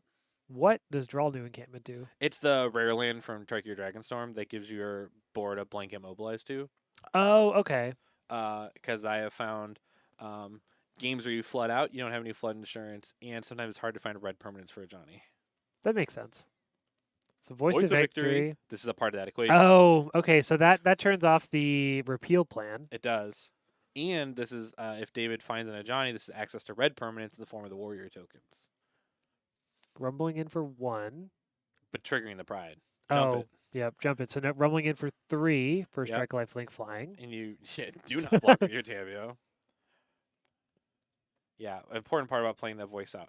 Also, when you have Guide of Soul's Voice of Victory and you attack with both, you can stack your triggers to get your voice tokens to trigger your guide. Oh, and and you have enough then energy to pay in. pretty sick. It is sick. The Voice of Victory is like been a real glue piece for the deck now. And it does help, with these random frog opponents or repeal decks that the Abolisher text does come up sometimes. Yep, and then it looks like there are enough permanents for City's Blessing. Ooh, ding fries are done. Big moment here. Yep. Yeah, so the first cat is the one that made the City's Blessing, so you get the second cat. Yes, 1, 2, 3. And has the City Blessing token. Yeah, shocked. Absolutely shocked to see a City's Blessing token. I don't think I've seen one in person. I mean, I'm seeing one right now, but Well, you're not there. that's true. I'm not there. Where I'm are we in relation to them? We're in a on the other side of the wall. yeah. We could be anywhere. All right, Darren. What's happening? David, this has been very hateful of you. Yeah. I stand by what I said at the beginning. Really, yeah, nice guy. Mean deck. Fresh off. I guess it's been a couple of weeks now, but David did his Play Modern every night challenge. Oh yeah, which is like that's so cool. Do you know who stopped his like really good win streak? It was me. It was so mad. We got paired up in round 1 of the RCQ that capped off his like week of Modern, and so sorry, Holmes. Oh, that's a land. Land for Darren. Yep. So Huge. he repealed the Ocelot Pride, drew a land. I think he's just doing what he can, right? Yeah. So it looks like now has Jeskai Ascendancy. Nope, can't do that. Stop. Sure can. Nope. Oh no, you're Why right. not? Yeah, we're good. Deafening Silence is gone. Yeah. This is the Stony. Now it's Stony. Right. And this is a trigger from the quarry. It's not actually the activation. So Yep. all good so far. Okay. Phew. Oh, Stony also makes Tamio so much worse. How you gonna crack your clues? Yeah, they're just gonna stack up and be around basically. And Mox Opal also not doing a whole lot. Textless. Well, triggered Core Steel Cutter. Text. Base text. Yeah. I love this art on Stony Silence too, like the gargoyle. The gargoyle is cool. Yeah. I have the other one, but I think about the gargoyle one often. That is that another. These last 2 cards are both Ocelot Prides, I think. They're both brides. Hey, David, how good's your math? Yeah. Oh, oh, yeah, baby. Because This is it. when you attack with Oh, that voice of victory, how many oh, tokens are you making? okay. Here we go. It's not only is it going to be attack with Voice of Victory, I think we're going to jump it with the guide and then make warrior tokens that do not have the exile clause. Right? David's going to have like 6 of those at the end of turn as well. Yeah. So okay. So the first guide is going to make a cat and then two warriors, right? Correct. And then the And next then double them. no, it makes the cat and then it And doubles then the it makes a warriors. cat warrior warrior. Yeah. So it makes two cats and two warriors, and then the next one makes its own cat, and then Mm-hmm. makes three cats and four warriors. Uh-huh. And those warriors do not go away. Yeah. They do not have the exile clause from being mobilized. So yeah. And David's going to gain a lot of life. Yep. So And Darren's leaning back. yeah. Oh, hey, last god in chat. Those are David's cats. Yep. The 2-1 is one of his cats, and the 1-1 is another one of his cats. So you'll see representation of both of his cats at home on the tokens themselves, which is the only reason he does not have to use Bob and Theo. Yeah. Here we go. Number go up. Yep. Okay. So a million life and energy and a pile of tokens. I think we're supposed to have way more. I think we're tokens. supposed to have way more. I mean, unless I'm misunderstanding Ocelot. No, you are correct. There's supposed to be like infinitely more tokens in play. And David's looking up to the sky. I think he knows that. But he tries to play it straight. So I think if he missed it, he missed it. Yeah. For each token you control that enters Oh, the yeah. battlefield, make a token. Okay. And the triggers on his end step that he'll want to layer is voice, the mobilize all the way at the bottom, and then pride on top of that, so that he can resolve a pride before he ever has to exile his 2 tokens. And that way he will make the most tokens that he possibly can. Well, as long as he made the tokens. No, they need to be there when the pride resolves. The way that you learn that is like if you have a treasure token, you crack the treasure. Oh, if I it's see what not you're there saying. during your pride trigger, it doesn't double them. I see. It won't even try to create them. Oh, because it's for each token you control. Yeah. Okay. Each Oh, each token you that's control, you made this turn. Blah blah blah. I think we're about to see an incredibly high value pyroclasm cast. No. I mean, at the end of this, Voice of Victory will still be alive. Yeah. Oh yeah. Thank you, Chatter. Pulled up the pride. Yeah. So it's for each token you control that enter this turn. Yeah, So they need that- to be there upon They need to be resolution. okay. That makes sense. So that's why you want the voice all the way at the bottom, and that's why if you can not sacrifice your treasure tokens, you definitely shouldn't, so you can get more. So, but the number of tokens that he made is irrelevant because what's about to happen? Well, his life total should be way higher. Well, his life total should be That's the higher. hard part. So- But here's the pyroclasms, Sweep up all your guys. except the VOV. And And David's Uh, empty-handed. yes. And Tamio survives. Oh, but this voice attacks for 5. The voice attacks for 5. Okay. Future David, if you can hear me, we gotta talk Ocelot Pride math. We might be able to get out of this. I mean, it's 2 hits with the voice. Rumble. What are you Rawr. gonna block with? Yeah, you take 5. Dome. No blocks. Exile the tokens, pass the turn. Oh, and also David's energy level should be really high, so Oh. any future payoffs that would matter. That's the hard part. A lot of the housekeeping. All right. So we got to land. We got a Jeskai Ascendancy to deploy. I think Darren's preparing to block with Tamio. Yeah, I think Tamio's on blocking duty. Maybe even you suit Tamio up with the steel cutter. They get a 1/4? That way it doesn't die when it blocks yeah. the voice. Yeah, because it wouldn't die to the 3/5. Yeah. The hard part is the 2 1/1s get through. Well, but that's better than. Yeah. But I think Darren wants to try a double spell here to also trigger the Corey. Oh, and just Oh, okay. Narset's huge. Narset is big. Because at a minimum, Darren can discard his hand right now and draw 1. So you can cycle this out of his hand. Oh, right. Sony does say no. Yeah, equip. you can't equip We it. talked about this earlier. I forgot about Stony We Silence. forgot. Yeah. Correct it a fetch. And now we have David. Now remember, we found the 2 elegant parlors. So he's finding best utility in a tap Sacred Foundry here. And now, very importantly, Darren does have the 2 blockers. Looks like declined to Narset trigger. Yeah, wanted to keep this tendency in hand. Fair. So here comes Darren's talking to someone off screen here and not having a great time. And here comes the VOV. Yep, Voice of Victory. Darren will take 1, right? So we assume Tamio will block and Narset will block a warrior. And David going to combat tells me he did not draw Bombardment. I think he drew Stony Silence #2. Oh, no, Just he drew kidding. Ocelot Pride. Just kidding. That's a good one. Just kidding. You Nope. correct. Yep. David's blessed up for the whole game. Yeah, once you fully blessed up. Fully blessed. I do not have a City's Blessing token, so I have one of those blank tokens that just says #blessed. Oh, that's good. I loaned it out to a certain Chris Smith last week, so hopefully bless up out there. I just have a trading card of Kira Yamato, which is my anything token. Okay, great. Kira Yamato is? Nope. He's a pilot. Nice. Yeah. Why don't you use it as a pilot token? Well, is it from Gundam? It's from Gundam, yeah. Okay, nice. They call them pilots. They're Gundam pilots, yeah. Get in. Oh, that's the end. Oh, jeez. Hey, Boros Energy does what Boros Energy does. I said again that I think David could have definitely full 15'd it as long as you don't touch the core of Boros Energy. Yep. You can have some incredible post-board games. I've even seen Boros Energy go up to using Clarion Conqueror over Stony Silence. Oh, Clarion Conqueror is a good one. To have a creature that kind of kicks Butate while doing it as well. Shout out to Darren. This deck is really cool, but I think ran into a very hateful version of Boros Energy today. Good luck in the rest of your games. David, cut up next to us. And we're here in the backup match. We've got Buckley on the right side with the Is It Prowess deck. And we have V on the left side with Abzan. Blink? Yeah, I'm seeing a big Abzan mana base. This is a Guide of Souls. That's a Guide of Souls. That's a Sanctifier Envec, Emperor Bones, and a Severance Priest in the exile. And there's also an Ephemerate that's looking to be rebounded. Ooh.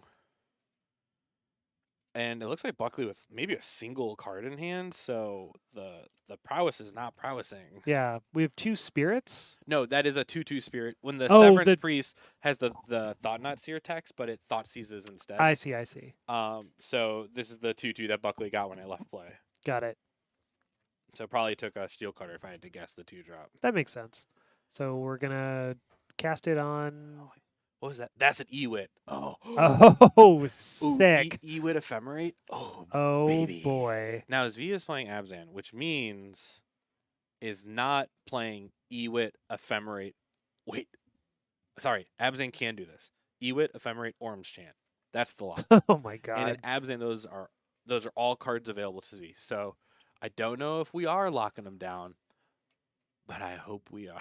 So this is also an energy shell, it looks like, because... Saw Guide Pride? Yeah, Pride is there. And then we're putting an enchantment from the graveyard. Oh, no, we're eating... Oh, we're putting Eternal Witness. Ate the Ewit with the bones. Oh, and then you get to reanimate it because you spend the energy, which puts additional counters on. That's pretty sick. And the Ewit can pick up the Ephemerate, and if you Ephemerate the Ewit, it does not get finality countered. Yes. And there's another Ephemerate in your hand anyway, just in case. So if this Lava Dart is flashback, or maybe it already was flashbacked, I don't know which is the graveyard and which is exile. So from what I can see from Z's deck, it is 2 decks I absolutely love made to kiss, which is Black-White Energy, which I talked about last round, right? And Ephemerate Ewit loops. Oh, okay. So what's happening right now is Skyclave your whole board away? Skyclave your whole board. Michael looks at the top card and says, I don't think Preordain's going to do it. That was G3? Wow, that is a cool deck. Abzan nonsense? Yeah, did they submit a deck? We can see it. We can see it. Oh, they stopped scrolling through. But what if next round we get Abzan v Mardu Titan? Oh my God. Oh my goodness, folks. Well, hey, a quick end there trying to look at Abzan but fair, and we are coming back to you right now. That's us. We've got some goodies, a lot of new information to point out to you folks at home. So hold tight. We're about to show you some sick new stuff that looks just like this. We were talking about it last round, but we want to make sure to get the info out. This is Season 2 for the NRG Championship Series, July 19th and 20th in St. Paul, Minnesota. 10K Modern Showdown, 5K Legacy. So if you're a Legacy gamer looking to prove yourself, this is a spot you will see me casting Reanimate. I promise. August 23rd and 24th, Lansing, Michigan. We got 10K standard and 10K team trial. May. What is this? It's Pauper. Standard Modern Pauper? I'm excited. I love Pauper. Pauper is so sweet. You get to play fairies. Fairies and ninjas is a legit deck you can play. So if you registered, you'd register fairies? Oh, I definitely register fairies. Oh yeah, mono blue fairies. Nah. Yeah, exactly. Yeah, like it's blue typal. You combine the best ninjas and the best fairies. Of course, I understood. Well, not I guess the best common ninjas and the best common fairies. But. Catch me out there on Six Land Spy. I think that deck rules. September 13th and 14th, Mundelein, Illinois. So coming on back to the home space, 10K Modern Showdown and 5K TBD. And then November 1st to 2nd, Elmhurst, Illinois, 10K Team Showdown. We've swapped it this time. Standard, Modern, those are still there. Third, Sealed. And by then, November, that's not even Edge of Eternities. That's probably Avatar: The Last Airbender? It might be Edge of Eternities, Sealed. And then 10K Modern Showdown. Remember, when you see these, 10K is the overall prize pool or 5K is the overall pool. Showdowns are events that queue you for champs, and you get to make a token. And trials are events that score you points and everything else. Yeah. Oh, Spider-Man, yeah. Ooh! And obviously, when we get close to the event, we'll make sure it's very clear so that players can practice, work with their teammates, everything to make sure that they're ready to rock and roll. So again, a lot of emphasis on teams in Season 2 and showing off some beloved formats like Legacy, Pauper, and Sealed. All right, so here's the most deranged triage you could have. Deranged triage? Yeah. CDH. Yep. Oh, you're talking the corner, right? Yeah, the corner. CDH, Chaos Sealed. Old school. CDH. Chaos Sealed. Chaos Sealed. Yep. Yeah. And your third seat? Is pre-modern. Pre-modern, of course. Anyway, I'll let you finish the ad read. We have these lovely folks. Shout out to some teams that we've had hang out in the past, some teammates. If you look really hard, you can find me in the background photo. Oh, there he is. I see you. Yeah, no, you look too hard. And we have these fine folks, again, front and center there. We got Charlie, Kamari, and Fred, some of our past winners. Some amazing teams highlighted here. That June 28th Final Fantasy Team Sealed. And importantly, if you want to play in these events, but you do not currently have a team, jump on into the Nerd Rage Gaming Discord channels. You can honestly join both of them. They can be helpful, both the home store and the champs, and try to find folks similar to yourself. Some strong, committed gamers who just don't have those extra one or two people, especially if you're like looking for like a third teammate to really like hone in on this. Especially you can say like, I'm a strong standard player. My sister's really good at modern, but we're looking for someone to play sealed. There's a lot that can happen, folks you can shout out to. The NRG series is primarily a singles event, right? A lot of players playing individually on their own. A singles event. It's a singles event, is it? Yeah, you know. And this allows us opportunities for people to pair up into teams. So there are going to be those opportunities of folks that are used to playing on their own but still want to continue to grind through the series. That could be great opportunities. You can pick up some real NRG ringers to join your team because all of them are still looking for teams and people that they can work with as well. With all that being said, we're going to take a little break for ourselves, a little wet the whistle, and we will see you as soon as possible for round number 3. Don't go anywhere. We'll be right back. Bye-bye. Bye.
Welcome back to the Nerd Rage Gaming Home Store here in Buffalo Grove, Illinois for Wednesday night Weekly Modern.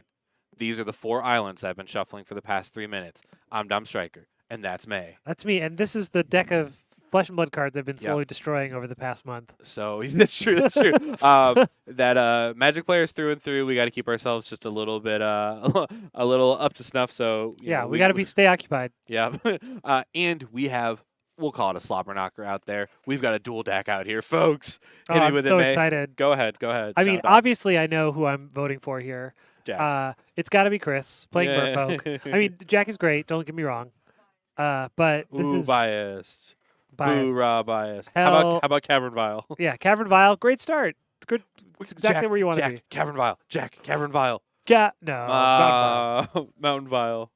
Okay, so here we go. So, talk to me. You're a Merfolk player. If you had to prepare up against combo goblins, you've seen that Jack many times. What's important? What do you want to see? What's happening? Ships in the night. Oh, really? No, not really. There are a couple of. I thought Merfolk was pretty interactive. No. It is pretty interaction. You sort of have to know when to use your tricksters. You have to think about if you have dismembers in your deck, what the key things to dismember are. Magus is, or the Flood Moon is not as good as it usually is. What in the world is that? It's old bordered, so it must be. Oh, that's got to be Lord of Atlantis. Yep.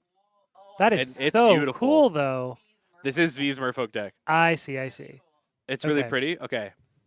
Zvi, as we saw in the feature match, just for a smidgen last round on that really cool. We should tell deck. these veteran players that they need to put their phone. I know. You're right. I noticed that too when Chris. I was like, wait a second. Himself. All right, Jack's on it. Really appreciate it. Yeah, Chris can move his Chipotle napkin if you need him to. Perfect. He did move the napkin on screen, just in case.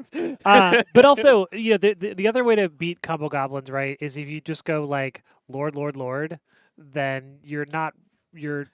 What is this? My Spotify Wrapped in 2018? Right, because I think Chris has second Lord of Atlantis, and has Vidalian Hexcatcher. So we catching hexes. Yeah, so we're attacking for 4 this turn, and for like 1 million the next turn. So there's another Lord of Atlantis. Obviously. Yep, coming in for 2. Not even going to vial or in the 3. catcher? No, you got a vial in the catcher. Nah, going to keep that Spell Pierce on lockdown. There's no Spell Pierce. Well, the ability of the Hexcatcher? Yeah, I guess. Because it's non-creature that it can affect, right? Right. Okay. All good. Here's that Raucous Theater for Jack. Now remember, without an Arena of Glory, Jack can't oops combo all in one moment, right? He needs to get to 5 mana and Arena, do it all in one turn, or have a Snoop survive through an entire turn cycle. Otherwise, he's going to be, as his namesake is, trying to Goblin Ringleader, kind of put together actual value, but that's going to be hard to do against the amassing battlefield of the Merfolk deck. So also in playing the Glasspool Mimic, I think I might have tried to race. I think I might have been... Oh, make that a Lord off the Vial? Yeah, take my Vial up to 3, make a Lord. Now, mind you, Chris is 4 to 5 to 6 games into his Merfolk career. I see. remember, this is V's deck list. This is Chris's Discord send-off for a deck a few hours ago. Fair enough. I guess the point is, so we got the Crater Maker. Get your Vial out Get of rid here. of the Vial. So activate the Vial. Make that. Yep. Here's the Hexcatcher. So now we have board huge. 11 damage in play. Really? So 4/4/3. 4/4/3. Yeah. With another Hexcatcher in play. Ooh. And Sveiloon. The god of sea and sky. But Sveiloon, I don't even think is like what you want to play here. Because you're attacking for 11 now, and you could be attacking for 14. Or just turn off that. Which is important. Jack's black cards are important. They're like the Kill Spell Goblin and the Bogart, which is part of the kill, and the Slinging, which is a part of the kill. So Jack shrugs and takes all the damage. Chris puts his hand down on the table and says, "What you got?" Yep. I think Jack's pretty dead here. Yeah, not a lot you can do with 2 mountains in play. Yeah, cast the Mom. You can cast the Mom. Oh, the Mob. So the you Mob. Put Mob in play. You have a 3/3 that when it dies, it lightning bolts. It can split it though. Right. So can we kill any of the lords? You can kill. You can kill the Hexcatcher. Oh, they have Island Walk from the Flood Moon. Yeah. Because I was like, oh, you can like block and then ping, ping, ping, ping. No. But Nope, not doing that. We used to have this. No, I wasn't playing goblins, but I remember battling against you on Merfolk. Like feels like years ago now. Not to like date the amount of time we've been battling out here, but both of you, Haviva over here and the Bootski and May, I battled against both of you on the folk out there. Yeah. So, but that's a pretty good way that Kill 'em. you can be sort of like ships in the night if you're just like, oh, I have mono lords in my hand, and Jack can win fast, but not not necessarily that fast. Yeah. Big shout, Jack. I'm loving the Mog mobs in this deck. I'm glad to see them back. Sideboard cards. Is that Goblin Rabble Master? Ruin Blaster. Oh, the LD Goblin, Yeah. right? And Wart. Wart, Boggart, Auntie. Meltdowns, Chalice of the Void, Damping Sphere, Blood Moon, and Leyline of the Void. Don't I have a feeling. I think you send it back. What- Run it back. What does Wart do? Give your Nothing? spells conspire? No, that's the green wart. It's a green Wart, yeah. You What's the Bogart Ante do? she makes. I think she comes into play with tokens, and then you can sacrifice them to do something. She's a 3/3. I don't So know. not this matchup. I do not know what Wart Boggart Auntie does. You were trying though. I with any- appreciate that. Okay, I got to look it up. What does Wart Boggart Auntie do? I'm pretty sure she comes with tokens. Yeah, I think that's a Wart thing. Because she's the auntie, right? Yeah. She is the auntie of Auntie Oh Pavel. no, I was completely wrong. So Okay, she's a sound 4. off. She's a 3/3 for 4. Beginning of your upkeep, return target goblin card from your graveyard to your hand. Oh, she's a grave digger. So for she's a sure. grave digger. Also, she has fear. Yeah, Not me menace, too. fear. Yeah, me too. Okay, loving it. So I mean, I guess that's something that you could bring in, Mm. but I don't think it's going to be super impactful. Leyline doesn't do anything. What is that? Chthonian Nightmare. in Jack's Chthonian deck. Nightmare. Man, Jack is always brewing. I love this. So he was telling me that he's been so sad that he's been subbing in because he hasn't gotten to actually play this deck in weeks. So he's back here. He's battling. Important a little chat interaction, and May I'll ask you as well. If you were to join Jack's Goblin Horde, which Goblin would you be? For he is the Goblin Ringleader. His mother has dibs on Goblin Matron. I have dibs the Charbelcher. Which So Goblin would you like I have to to be? be a goblin. Yeah. Oh, Razorfen Hunter. Ooh, cheating, but appreciated. No, Razorfen Hunter is a goblin. Yeah, A goblin merfolk. yeah, I knew it was happening. Well, I was also trying to think of like a good changeling. Oh, nice. Like Amoeboid changeling or something. Amoeboid's the best one. Yeah. But yeah, Ooh, Razorfen Hunter for sure. I'm gonna say this is stock Merfolk. We've pulled a well-performing recent Merfolk list Yeah. with the one from Aether Drift. Oh, the Mindspring merfolk is sweet. It's sweet. It is a like merfolk honestly sometimes struggles for impactful 1-drops. Yes. Playing sometimes the Rashad and Port merfolk, which I think is a little bit mid. Yeah. The Evolve merfolk was also played at some point. That was super mid. I'm a huge fan. We're looking at the stock list, and not the deck that's being played downtown right now, but Flood Pit Drowner. I bought that card just to play it in Merfolk. I think Flood Pit Drowner is really good. It's hard to cut Trickster because Trickster is like my favorite Magic card of all time. Okay, that's okay. Can we cut the Um, Silver Gills then? No, I would absolutely never cut the Silver Gills. Oh, this is the actual list Chris is playing? Bing! Take it away. This- Oh, Silvergill is I think Silvergill is incredibly good. I absolutely love I love drawing a card. I think it is tons of value. It replaces itself. Silvergill reveals Silvergill is like one of the best feelings for any Okay. Merfolk player ever. And everything else just looks awesome. I mean, you got your flares, forces, subtleties in the board. Some Tidebinders, 4x Harbinger in the main. Yep, I think probably against Jack you are trimming some harbingers, maybe bringing in subtlety. I'll take subtleties, please. This is oddly a match where consign can be impactful. Oh, we're actually taking out force negations. Get those out of here. So if we trim 4 forces, bring in 3 subtleties and maybe Consign. a Tidebinder. Yeah. Also, again, consign to memory is just a one mana way to interact with the game winning combo. Yes, you have to 'Cause you hit can- the Bogart. Yeah. So you can make as many Snoops as you feel like. They're all tapped. Oh, and then stop the last one? And then you stop the last one.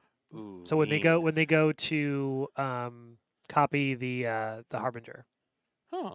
So pretty interesting place to interact. We have Mutavault in the vial for the start this go around, and Jack fed for Chipotle surveillance. I appreciate the Chipotle napkin still in frame. Yeah, it's important. Hashtag sponsored. The players have to keep track. Can you imagine? That would be. Oh my gosh.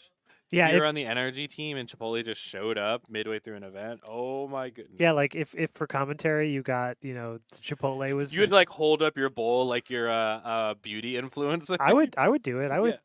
Yeah, I'll shill for a free Chipotle. I'll shill for way less. So. Yeah. yeah. We'll shill for guac. Yeah. Okay. So it's like chips and guac. Yeah. Jack here with no second land drop and a vial. No second land drop in a vial. Chris also no second land drop with a vial. Christopher. Are we both? And the oh no, okay. There's a Fire Island in there. So he's just goofing. He's just new boot goofing. But I would literally expect Chris to full meme of just not play the land to commiserate. Like, oh, you don't have one? Me neither, man. Go ahead. Me neither. Go ahead. Oh no. Jeez. I gotta get Svi some island. I'm about to tokens. say, you need the uwu. The uwu island tokens with the hollow sleeve with the hearts and stars and Yep. Yeah, the stand sleeves. Oh. Yeah, May had them. That's how she would lock down my islands. I tried desperately to find them at distribution. Oh really? Oh yeah. Yeah, see if you can find stand sleeves that work. We'd really appreciate it. You should try Daiso. Oh yeah. Yeah. Okay, good to know. We'll go get the hookup as a battle cry goblin comes in here for Jack. Just takes one turn off. It's back in it here. Yeah. And Missed a land drop, but no worries. Battle cry goblin is a haste source. So important when I was talking about some of the kill conditions for Jack is doing it all in one turn. Battle cry is a way to get haste outside of arena. And I know in the past Jack was playing the 3-mana Lord that gives haste. I think he's trimmed that curve down to play battle cry now. Oh, that was War Chief? Yeah, I think so. And mana being tapped. Boom. Boom. So actually this is a 4/4. Surprise. With no island walk, but you weren't blocking anyways. You aren't blocking anyway. And I think oh man. So Chris next turn lining up, play my Flood Moon. Play a third Hexcatcher. And sink just in case. And just bash you. Ooh, Elena Danner, Cavern of Souls, naming Warrior. Warrior? I like it. Okay. Blast off the munitions expert. So that's gonna take down one of the lords. Yep. Here comes another one. Take down the other lord. Okay, that's a pretty good way to clean up the lords. Yeah. One of my favorite parts. Jack's a good friend. At one of the recent MagicCons, we got him a bunch of these signed goblins. It helps when you only play the one deck. It was very easy to get a gift. We were just as many of the artists at the Chicago MagicCon we could that made goblins. Did you see that they just announced that Rebecca Gay is going to be in Vegas? Are you going to be in Vegas? Oh, I will be. Can I send some stuff with you? I don't think I'll have time to go to the artist alley, you'll be like unfortunately. working. Yeah, I'll like, be working. Meeting cool celebrities that I could never even dream of having a chance to meet. And you just get to run events for them. No problem. No, it's cool. No problem, anybody. I got a video to show you actually after. Great, I can't off wait. camera. Cool. We'll actually show it live on stream. We shouldn't do that. Oh, okay, fair. If I'm being real. Okay, super fair, fair. The goblins are amassing. That turn was huge last turn for Jack, shooting things down. And now Chris with a little land go. I wish we had collected company. Yeah. I miss passing on turn 4. Interesting. Didn't deploy the Harbinger sorcery speed or even during Jack's upkeep. Jack just gets an extra land. Huh. Though, I guess also holding up sync. No, you can still cast sync after you vial in the Lord or vial in the Oh. What's it? The vial in the Flood Moon hold up sync. So, because this is a big attack here with Battlecry activation up. Yep, with Battlecry, and then you can also does the haste. And he triggers the Battlecry. I think you should make a goblin here from. What was the name of the keyword if you attacked with 6 or more power?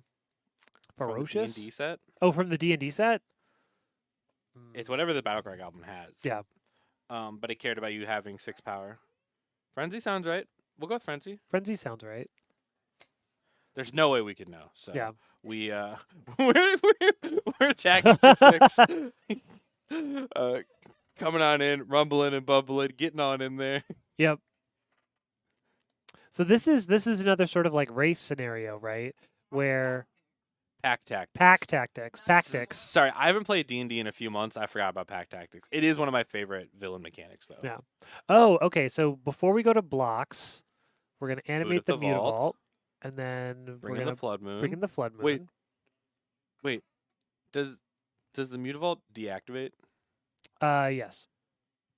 Should we? Kate, can you go tell him? Yeah. He just turned off his own Mutavault. Yeah. So you can't block with that anymore.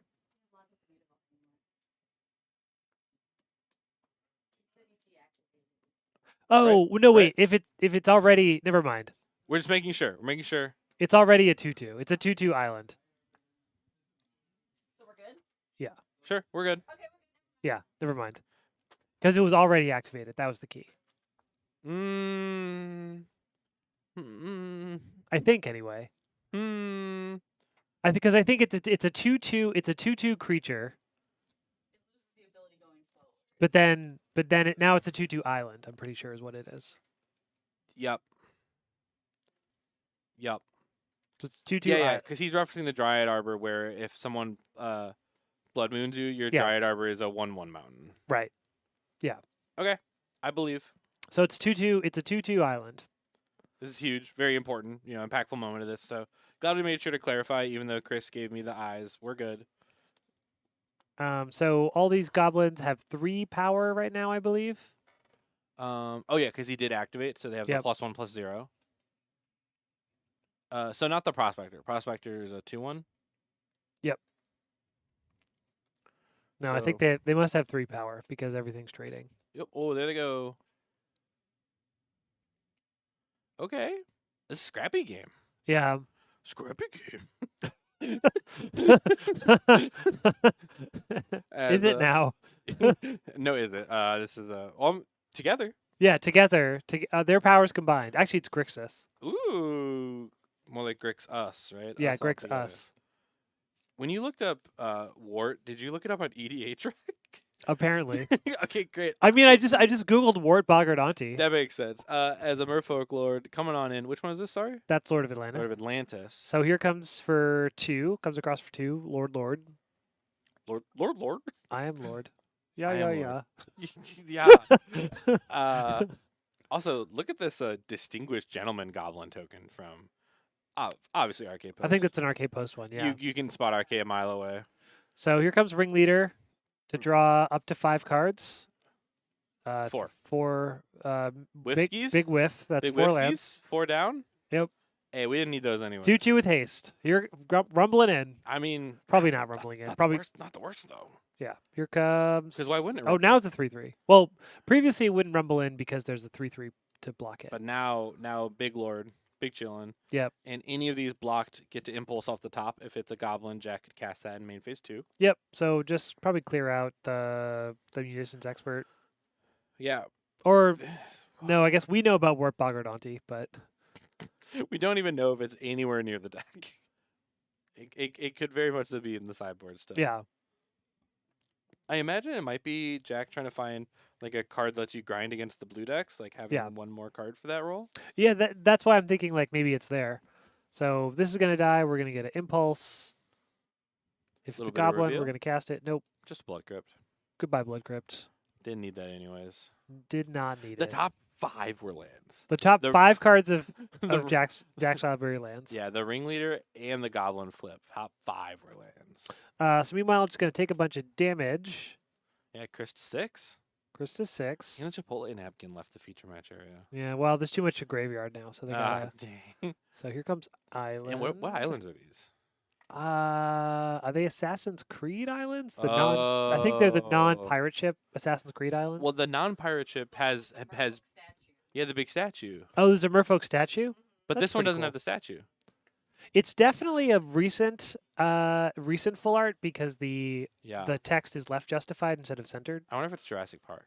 Oh, bounce the Lord. Block, Bounce block, the bounce the Lord, Lord. kill all your guys. Uh-oh. Wow, so Uh-oh. sick. Uh-oh.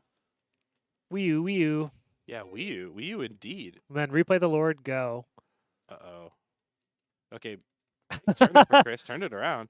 Well, he's got a redraw off the fire is lit Yep, as well. and I think that was another hex catcher. Here comes This is the Merfolk experience, huh? Yeah, Just- this is so the biggest play, the most skillful play in Merfolk is when you are towards the end and you're like your only way to win is you top deck a lord. But is they're you- all lords. Yeah, they're all lords. And you tell your opponent that you're really skilled. Yeah, I top deck this. Yeah, They go, we know.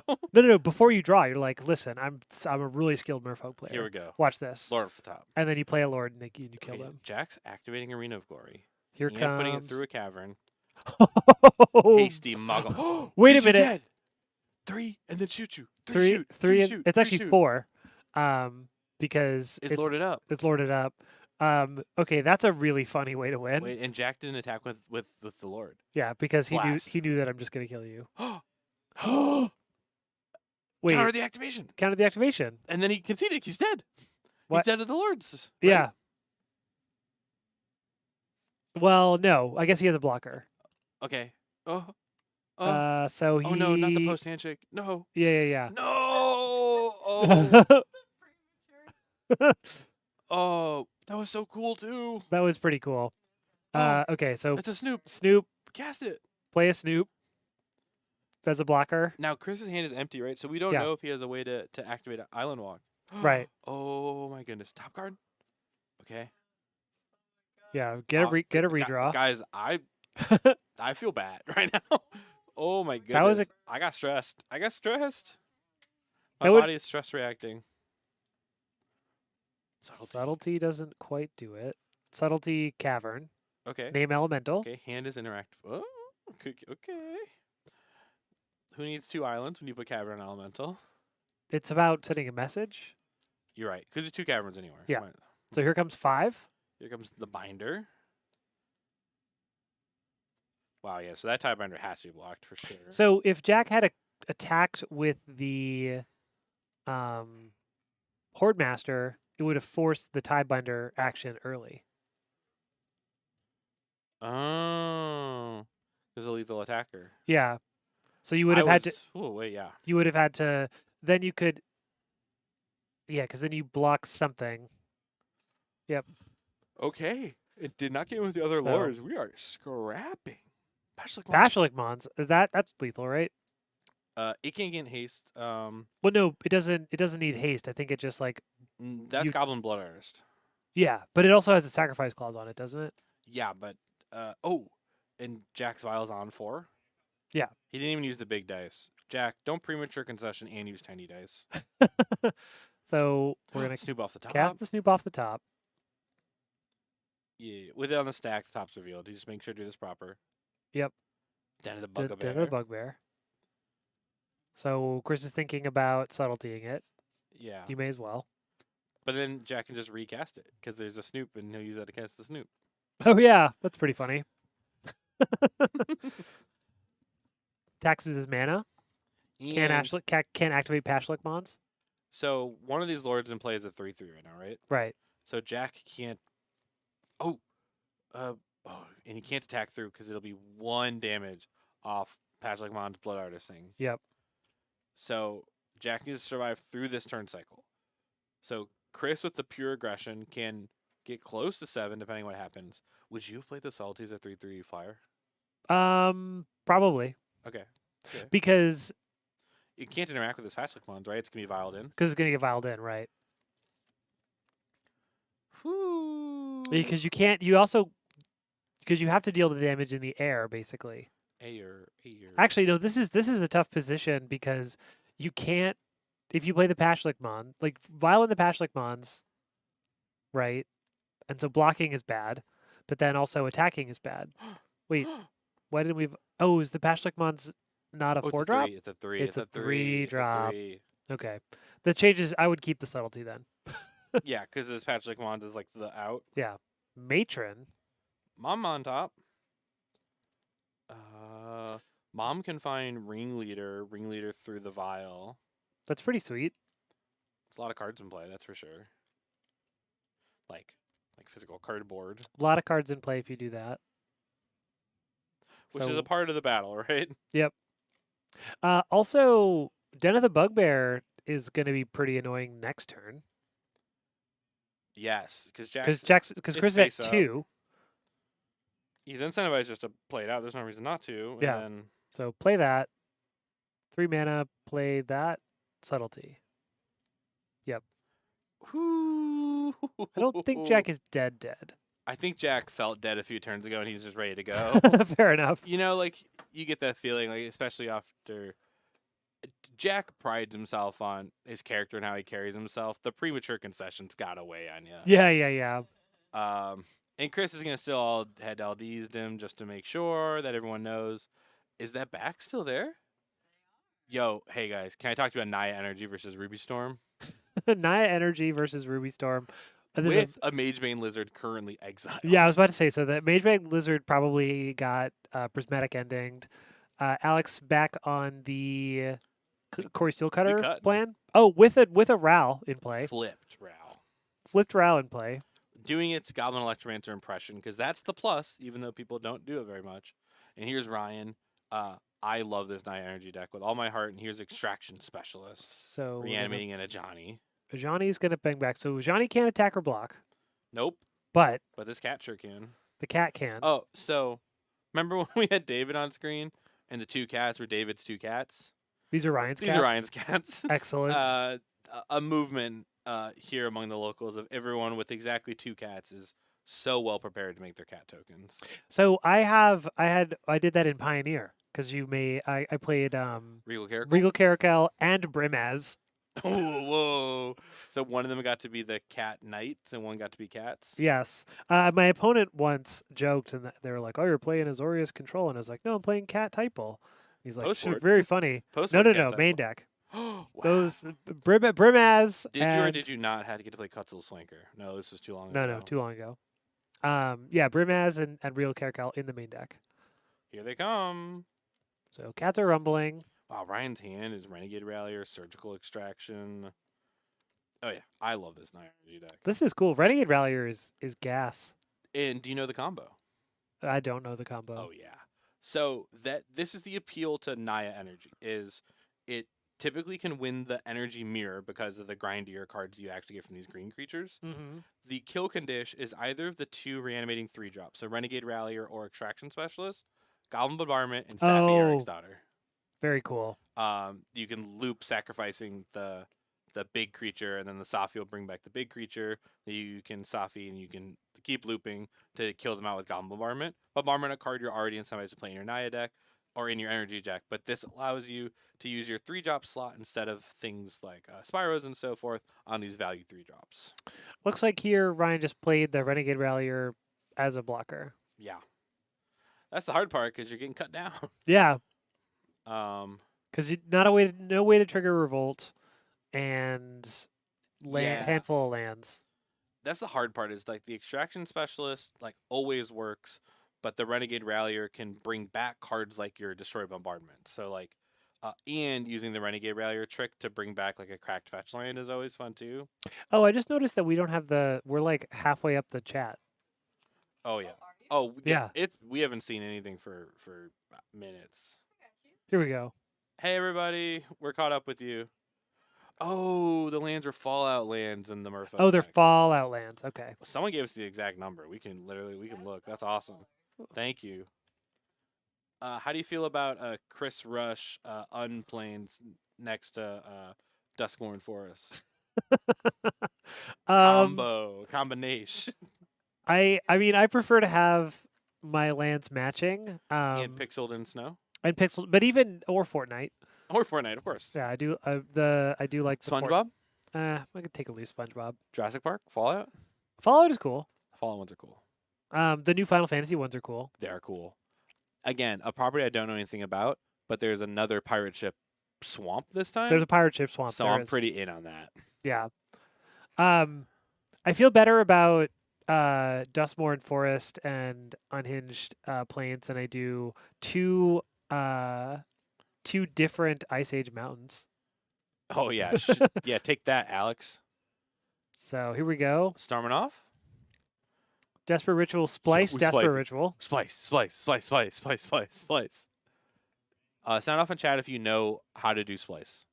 So I think, unfortunately, surgical is going to happen. On the splicing? On the splicing. So it's going to get the one that's in hand and the other one and in the hand. other one in the graveyard.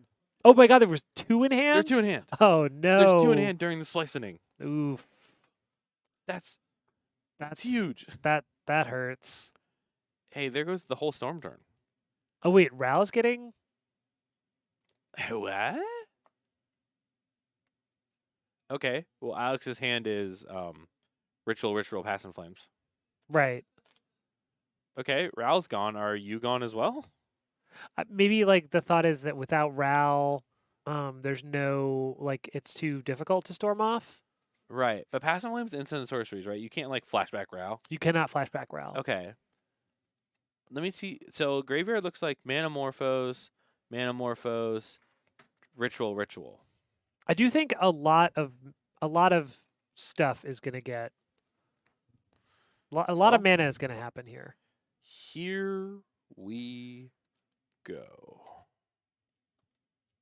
Because you can when you Pass in Flames, you can splice the Desperate Ritual from your hand onto it, right? When you Pass in Flames the Ritual from yard? From the yard, yeah. I'll believe you. That sounds right. It sounds right, but I don't know if it is right. It's one of those where I don't even know if it matters. Do it until someone tells you can't. I think the plan for this turn is I Prowess don't out? need Ral. I'm just gonna make my prowess guys incredibly big with all my stupid rituals. Now only one of them has trample. But Ryan only has one blocker. The cat. Because Ajani can't block. Ajani can't block. So that's gonna block one of the non-tramplers. Alex needs to cast 3 spells been cast. So Alex needs to just cast 3 spells and just kills through combat. Yeah.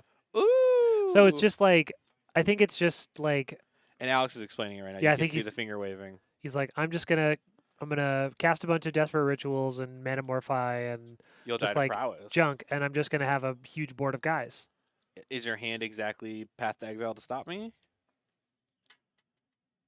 Even then, could Alex Probably could get this one. could make all the monks at least 12 power, right? Yeah, especially if the Manamorphose hits are good. Yeah. So the We're Cory going through it. The Cory monk is at 4 power. The other monks, the Cory monk is at. No, they're all at 6 power. No, the other ones are at 7 power. The monks are huge. These monks are huge. Yeah. I don't know why it's 2 behind, but I don't. Oh, yeah. That monk is 2 prowess triggers behind. Oh, you can also just at some point Manamorphose into white mana and remove the blocker with this prismatic. Depending. Yeah. So, yeah, Ryan's uber dead. Uber dead. I mean, maybe you're gonna try to make the monks up to 12 just for funsies. Are you under the impression your Johnny can block? Yeah. I think I just heard Alex from over the wall go, "Yay!" Yes, Alex it is celebrates. traditional. Alex celebrates very loudly with either a "yay" or if he loses a "you did it." You did it. So if you've ever played Alex, you know that was spot on. That was a good impression. Shout out to our players on the feature match area. We got to see Naya Energy versus Ruby Storm in our front of the dual deck, Goblin versus Merfolk. We're having a grand old time watching this Magic. It's good. Welcome to locals. This is the joy. This is the fun, right? No Murktides allowed. None? I don't think anybody's playing Murktide tonight. If they are, they're not winning because we're not seeing them. Yeah, I haven't seen any. I haven't seen the folk. I know that there's a resurgence of Dimir. I think decks. Dimir is great right now. Okay, sound off. I think it's good. I think you get Frog. Good. We're not even seeing tons of frogs. Bowmasters is decent right now because of all the energy. Kill them cats. Yeah, Meat Hook Massacre and the board is sweet. You're playing Tameo. Kaito is Kaito, a card fallen from Standard Grace because Cutter is just so fast. But you can come back to this format. Some of my personal favorites: picking up your Tameo, picking up your Orc Army token. Picking up your Bowmaster himself to retrigger. Can I interest you in end step, Goryo's my Atraxa, attack on my Atraxa, deal combat damage. At the end of combat phase, flop my Kaido in, so I now have a Kaido and my Atraxa in hand again? I feel like that's a lot of steps. Yeah, but the Atraxa finds the Kaido. That's true. It's I an guess you extra do type on get that. an extra type on Yeah. it, so that makes sense. Yeah, that's good. Attack That's with good. Pelagi Archaeologist for 0. Opponent goes, haha, no blocks. And you go, sucker. Sucker. You flip your You Kaido on him. idiot. I can't believe you would do this. You buffoon. Yeah, buffoon. Buffoons for all of you. Habiba, what do we got to tell the folks?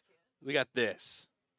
This is the weekly schedule. We're looking at 3 nights a week that NRG is now streaming live right here on this channel. Tuesdays for Lorcana, so if you're a big fan of the Disney Squares, sets on sets coming out for that game. So if that's your game, keep track of that live stream so you can keep up to date what folks are playing around here. Wednesday, we see right here, right now, this modern stream every week. And Thursday is the absolute killers. That is the Nerd Rage Pokemon team are live on Thursday nights.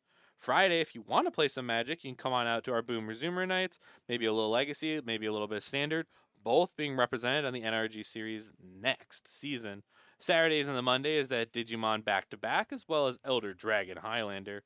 And Tuesdays and Fridays, if those games aren't for you, you can come on by and play some One Piece as well. And if you want to buy History of Benalia before its big brother comes out in Final Fantasy, you can buy one. Or maybe Snapcaster Mage or Underground Sea. You can buy them at nerdragegaming.com. And if you're on the website and you see cards that you would like to purchase but they're not currently available, you can wishlist them. Awesome feature. You get notified right away when NRG gets it in. Or you can buy up a bunch of the cards that you like now, rack up the kickback on your NRG account, and then when that Underground Sea that you've just been dying to purchase drops, well, maybe you can get a little bit back from that purchase. You never know. You can stop by nerdragegaming.com. If you're looking for non-Magic games as well as sometimes Magic foils, you can check out the TCG Player Pro store for Nerd Rage Gaming. We're buying, we're trading, we're selling. Your cards could be our cards, and our cards could be your cards. You can stop by both of these sites, find what you're looking for, sell your goods to buy our goods, barter just like the good old days. With all that being said, thank you so much for joining us for round 3 here at the NRG Locals. We will see you for the finals in just a few moments. Don't go anywhere. We'll be right back. Bye. Bye.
That's a progress shot right Hey, there. everybody, yeah, it's round number 4. We've got the fidget toys. They're doing very badly. Welcome to round number 4 here at the Nerd Rage Gaming Home Store Weekly Modern event.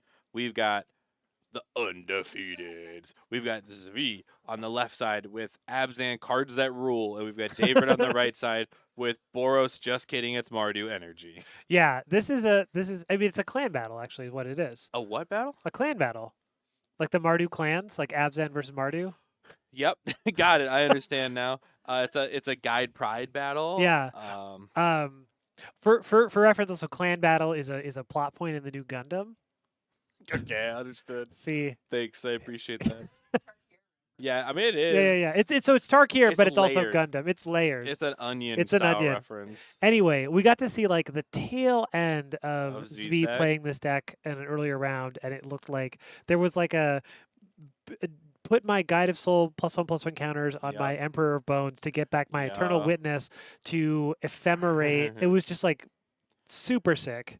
We learned in the break, Haviva says V is something like 14-1 with this deck since picking it up. And Is this Who- his V original? I'm about to say, who could have guessed? Spike deck. Oh, Spike Spike deck. deck. Okay. The Spike deck. So we will have a deck list to show between games because we found the list. So we're also birthing ritual. Birthing Ritual. Yeah, so this is just like Abzan cool Creatures cards. that are good. Yeah, it's like it's not Abzan Samwise, it's not Abzan what was the Vizier combo, Oh whatever. yeah, none of that. No combo. We're just doing value. And the Aurum chants are in the sideboard. So the Wit Ephemerate chant lock is only available post Orchard V, not even a part of the main deck. This is really funny. So, Right, Ex- get in. well, yeah, I'm not going to dash my Ragavan.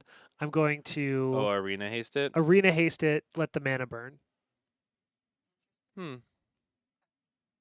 Use the treasure, make a Ocelot Pride. Okay, go off. Pretty good.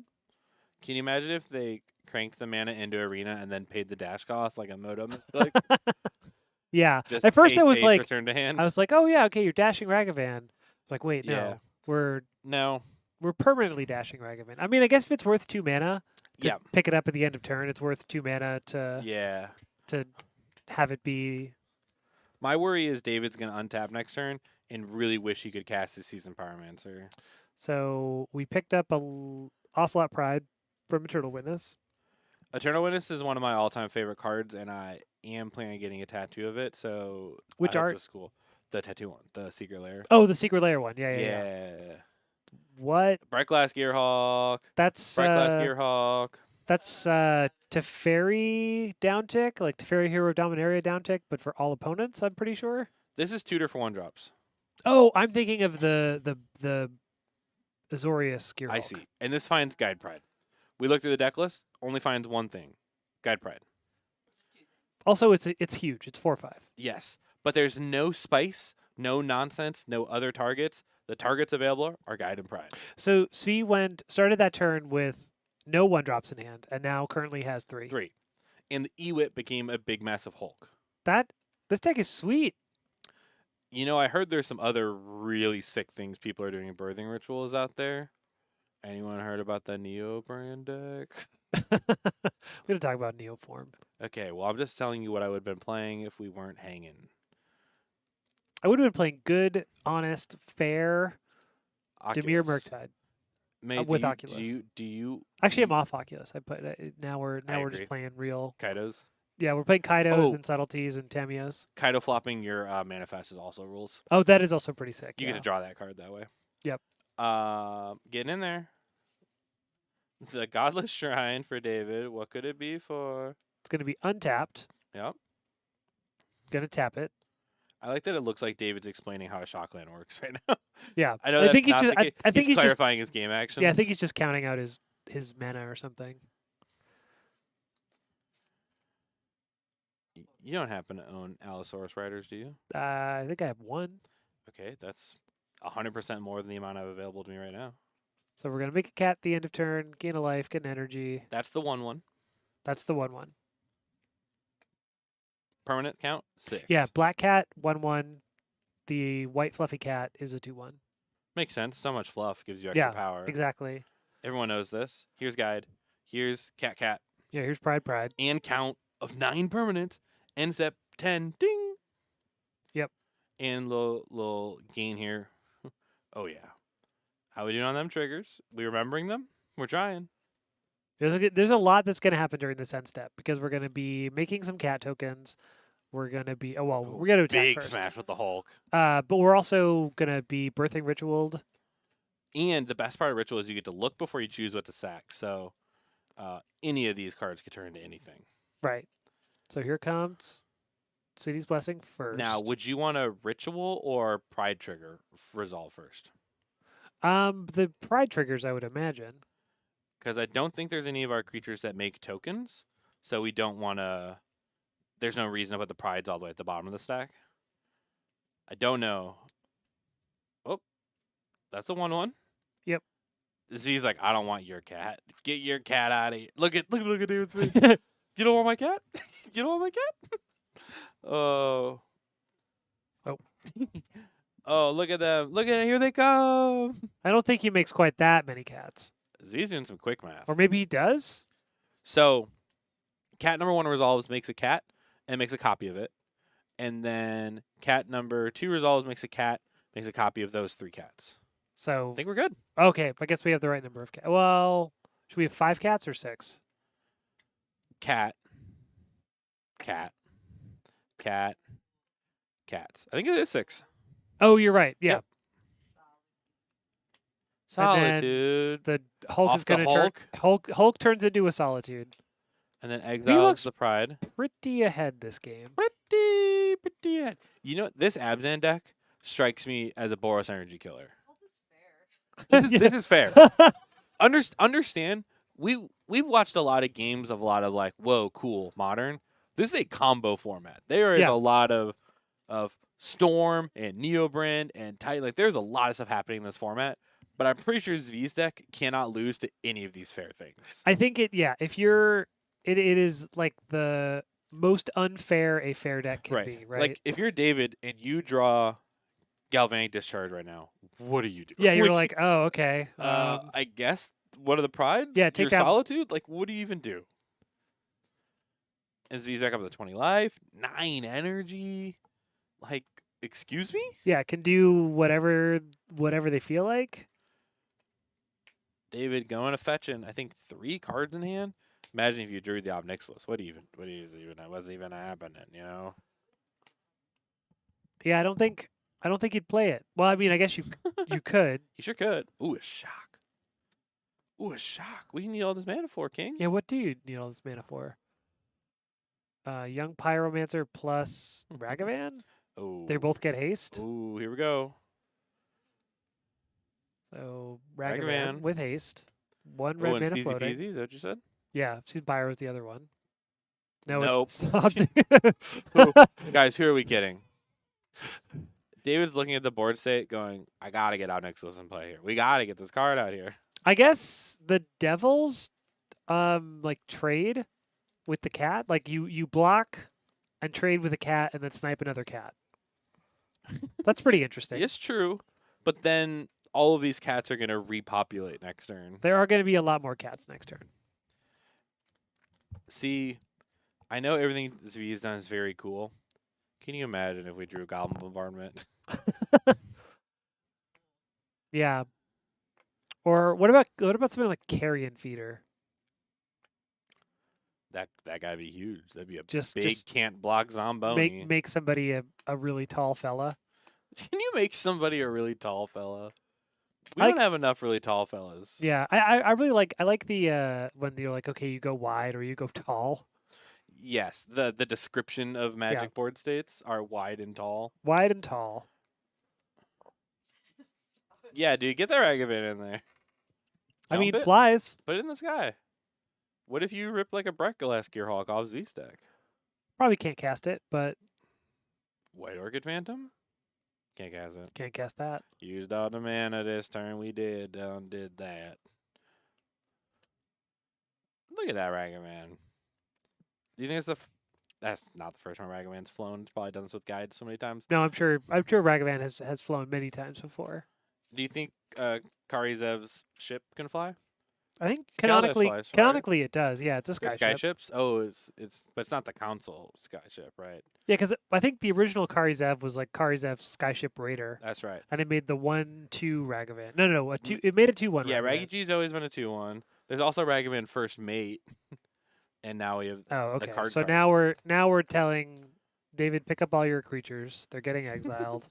Do you think there's lethal in play? I actually don't even know that that's lethal. Oh, it is.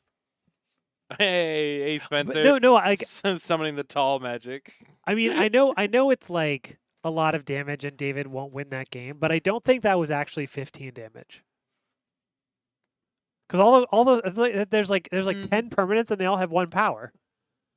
Yeah. I mean, the game is very Yeah, over. But I'm yeah, saying yeah. I don't think it's like I don't think. You know, see? Oh yeah. Go ahead. Let him know. Okay, so immediately it's like, okay, these he just orb slammed those chants orb gotta chants gotta down. go in the deck. Oh, Also, an Elishnor, Mother of Machines, pulled toward the front. huge against Boros. Um, And you saw how fast he got to a 5-drop. yeah. Collector Oof, another option. Oof. So Boros Energy, Wrath of Skies looks pretty good here.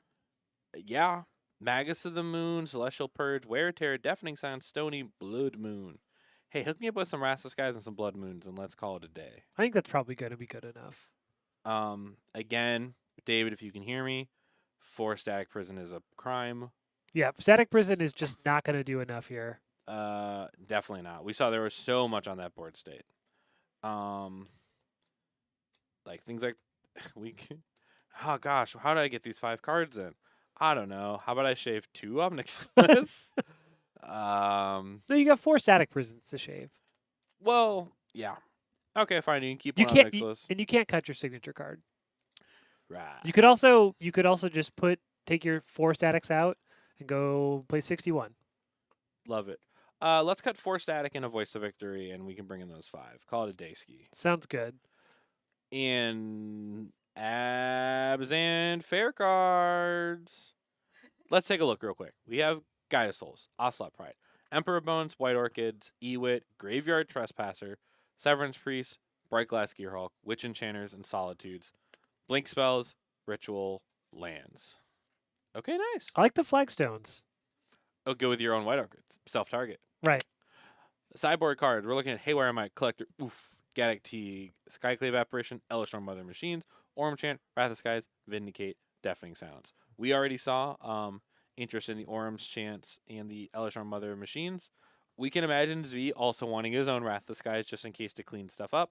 And I could see something like Skyclave Apparition to kind of help keep parity. Yeah, Skyclave Apparition, especially paired with any of the blink spells. Let's see. Z has 4, 8, 12, 16, 20, 21. So these Witch Enchanters are uncuttable as they're a part of the mana base. They're part of the mana base. So then these White Orchid Phantoms might not have too much text, playing kind of against basically Boros. That those 4 might be good cuts to get them sideboard heaters in here. Yeah, I would think that you would want something a little more impactful. So you bring in your 2 Skyclaves, an Elishnorn, and then I guess you were also interested in Orm's Chant. Yeah, I love the Chant Lock. Personally, I'd have that nasty in the main. The Vindicates are also interesting. Vindicate's just a great card to One have. in size your kills deck. all. One size kills all. And if you're in the feature match area of an NRG series event, you could destroy, I don't know, the 2023 MVP's land in his very important Storm game, and then oopsie poopsie, no gamesy playsy. Vindicate can do a lot in places that you wouldn't expect it. All the way from Destroy target permanent. That's lands. That's goods. Whatever it could be, Vindicate could deal with it. Does V want it? Maybe. It's always good to have options.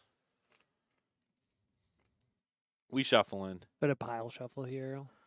Bit of a pile in shuffle in your pile shuffle. Yes. Loving We're it. Shuffling a pile. Right. Zvi is shuffling like it's a triple sleeve CDH deck, but it's just classic 60 here.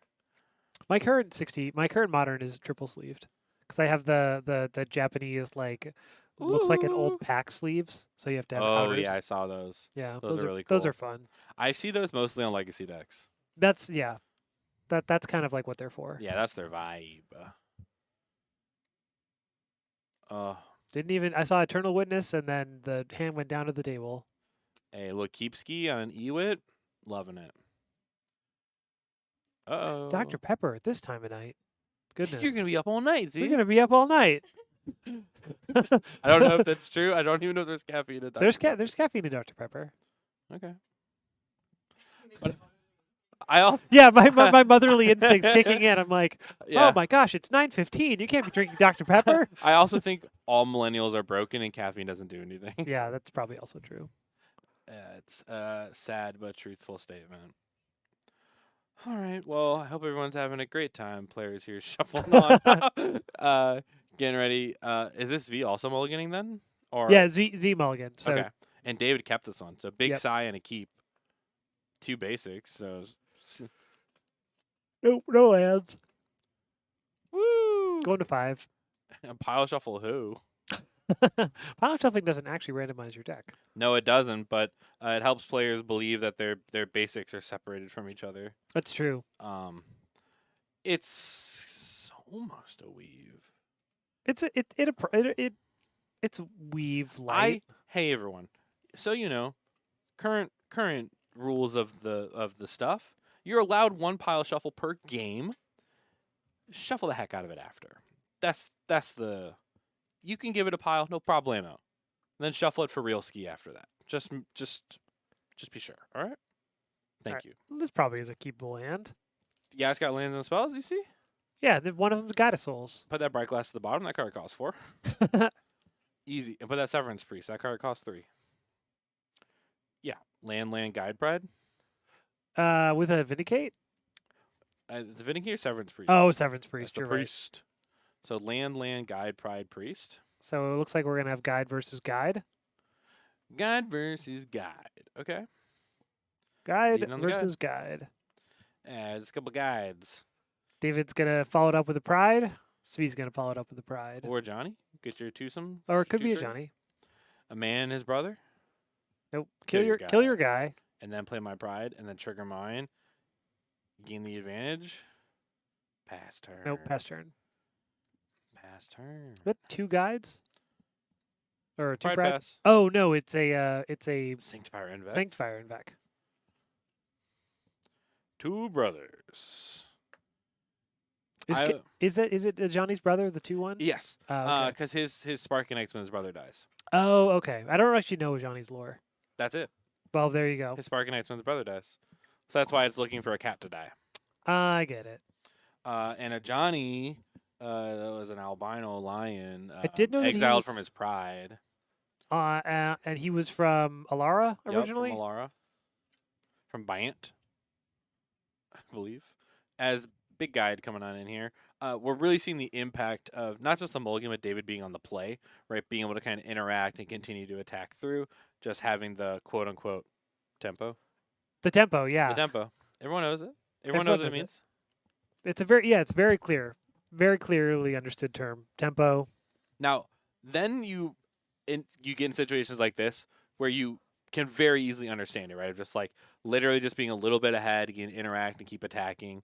That's really the baseline understanding of tempo. It's just like you kind of always stay just a little bit ahead and take game actions to stay there. Right. So Svee kept a land on top. It looks like the other card in the hand is Elishnorn. Not really where you want to be probably at this stage. Like, But I do Kinda want want- to slam it still. Like, oh, I wanna mean, you put that- you want it in play, yeah. Well, say so goodbye to that. Goblin Bombardment's a pretty good one to get. Gone so forever. Gone forever. And then when the Severance Priest dies, David gets 2/2. A 2/2. And how big is Severance Priest? 3/3? 3/2? A 2/2? Somewhere in the 3s and 2s. So we're in the 3s If it's a and 2s. 4/4, I'm a flip. That's way too big. There's no way it's a 4/4.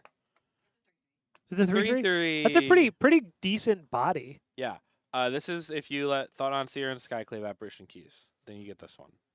Right? It's kind of in that Oh, it has design space. Death Touch also. Just in case. Stand there in front of it. Hand up. Say stop, right? Touch them with your death.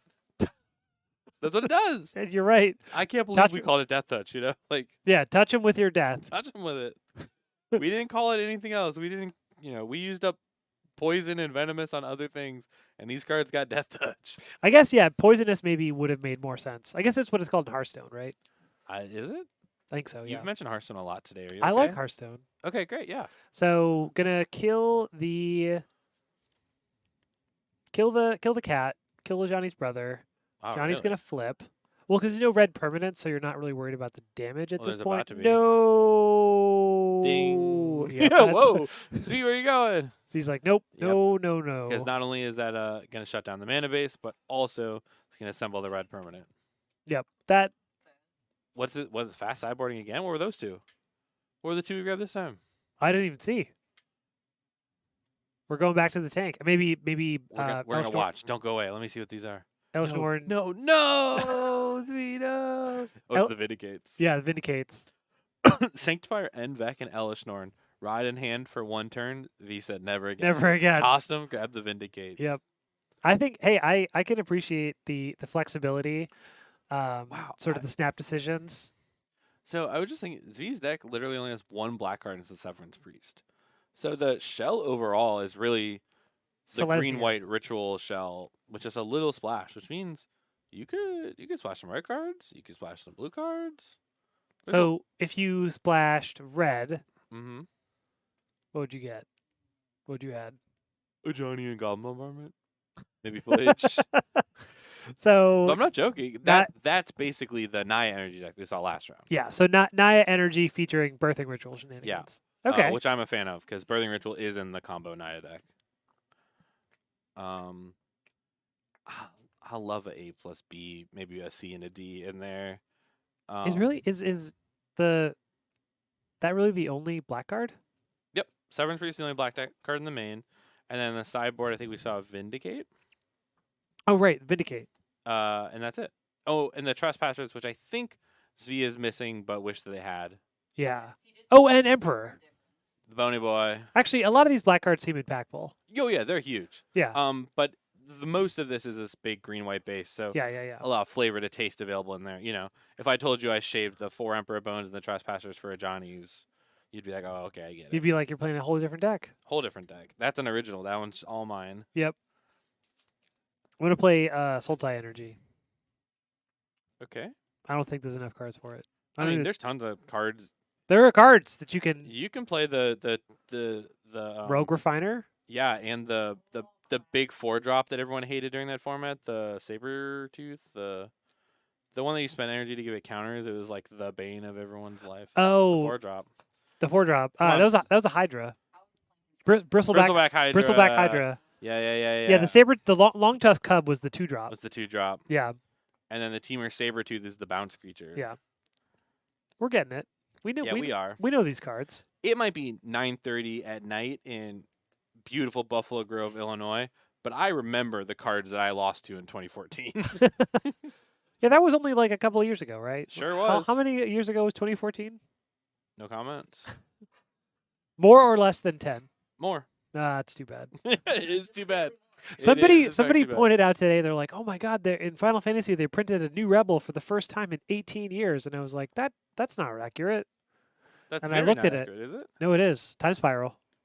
They didn't put any Rebels in nothing? No. But also, Time Spiral was 17 years ago. I guess we haven't done Secret Lair Star Wars to get 1,200 more Rebels or whatever yet. Yeah, I guess we don't have, yeah. Because Harrison Ford's character Han Solo would be Human Rebel. Oh, yeah. Maybe Human Rebel Hero? Well, because Hero's a new creature type. There's lots of Rebels. Luke's a Rebel, Leia, Mon Mothma. There'd be so many Rebels. Johnny Nikado Pariah arrives with the 2-1, the Fluffster here. The Fluffster. The Black Cat's the 1-1, the big fluffy one's the 2-1. I like that also they're templated like Planeswalkers where they like... The picture comes out? The picture comes out of their text box and like... I also love when that's really lazy and it's like a single part of like a curled finger that breaks the frame. Oh, yeah. Come on. Or it's always Chandra who breaks the name and she becomes Hope's Bacon or whatever. As Solitude here taking down the Ajani before it can flip Skadi. Yep, and then we're deciding on the Ephemerate. So the Ephemerate, no value. Well, I guess the values you get a 3/2. But no, we're just going to let it die. The other white card should be exiled, not in the graveyard. You're so right. We'll see if they figure it out. He is playing Ewit, so it's probably important. Yeah. Wait, what other white card? There's a card underneath the Solitude. It should be exiled. Oh. Okay. Whatever white card is underneath Solitude should be exiled. David here, fetching. This Boros deck feels like it's falling behind. The play has been so important in every match we've had so far. Yeah, it definitely looks a lot worse when because even let's say that David plays Blood Moon here, right? Which he's going to do. David plays Blood Moon here. So Svi's kind of like, okay, attack with my my army. Trigger my pride. Yeah. Man, how do you feel about Selesnya Guild Pack Plains in your Boros deck? I mean, it's thematic in that they're all from Ravnica. They all match all the full arts. Even though there is a Boros Guild Pack available. Oh, is there? Yeah. Okay, then maybe I changed my mind. Okay. Battling. Look at these cats piling up. See, David's under the gun. You can't borrow my cats this time. Yeah. No. Cats. I need these cats on my side of the battlefield. Yeah, please. these ones are no longer available. You Oh, got backwards no, pink sleeves. David. That's rough. Meet the wrath of the skies. Those cats Hey, are get the kitties out of here. Yeah, David's like, hey, whoa, get them gone, ski. And the only thing remains, the balloon. The Blood Moon. And now David masterfully searching up these double planes. Guide. Bombardment. Hold up, discharge, pass. Do we know if Svi has basics? Must at least have like a plains or I imagine forest, a plains right? of forest. Yeah. Yeah, I'd imagine. Probably exactly that. Maybe 2 plains. Maybe 2 forests. Ooh, Voice of Victory, Goblin Bombardment. Yikers. Here we go. Let's get ready to rumble. 4 flagstones. Oh my goodness. Here comes the guide. Yeah, little amount of damage here now, but big damage incoming. Great question. Just a mountain. This is a good question. It's a mountain, but it's still legendary. Yep, it's a legendary mountain. It's a mountain you paid $4.54 at nerdragegaming.com. But you don't get a plains. No, sure don't. Doesn't have any text. Doesn't get you a nothing because it doesn't know. And I think that's gonna. Dunsky, David, taking it down. The nicest guy on the meanest deck. Blood mooning an opponent out of the 2 finals games in of a a row. local. Come on, dude. Yeah. I'm just kidding. Big shots. Love and appreciate. Folks, thank you so much for joining us for this lovely, lovely return to the Energy Wednesday Locals, beautiful Buffalo Grove, Illinois. Here for these players to battle it out. Undefeated David with Boros Energy in a format dominated by nonsense and combo, people storming, goblins versus merfolk. The thing coming out on top is just your 1, 2, 3s. Like there's something about this Boros Energy deck. It's been on top, and it seems like it's going to keep staying on top. Thank you all so much for joining us today. We really appreciate it. Please come on back next week as we give you more modern action right here from all the lovely locals at the Energy Home Store. Goodbye and good night. Goodbye and good night. The energy at these events is it's really welcoming. You walk in, people know your name. Hey, how's it going? Long time no see.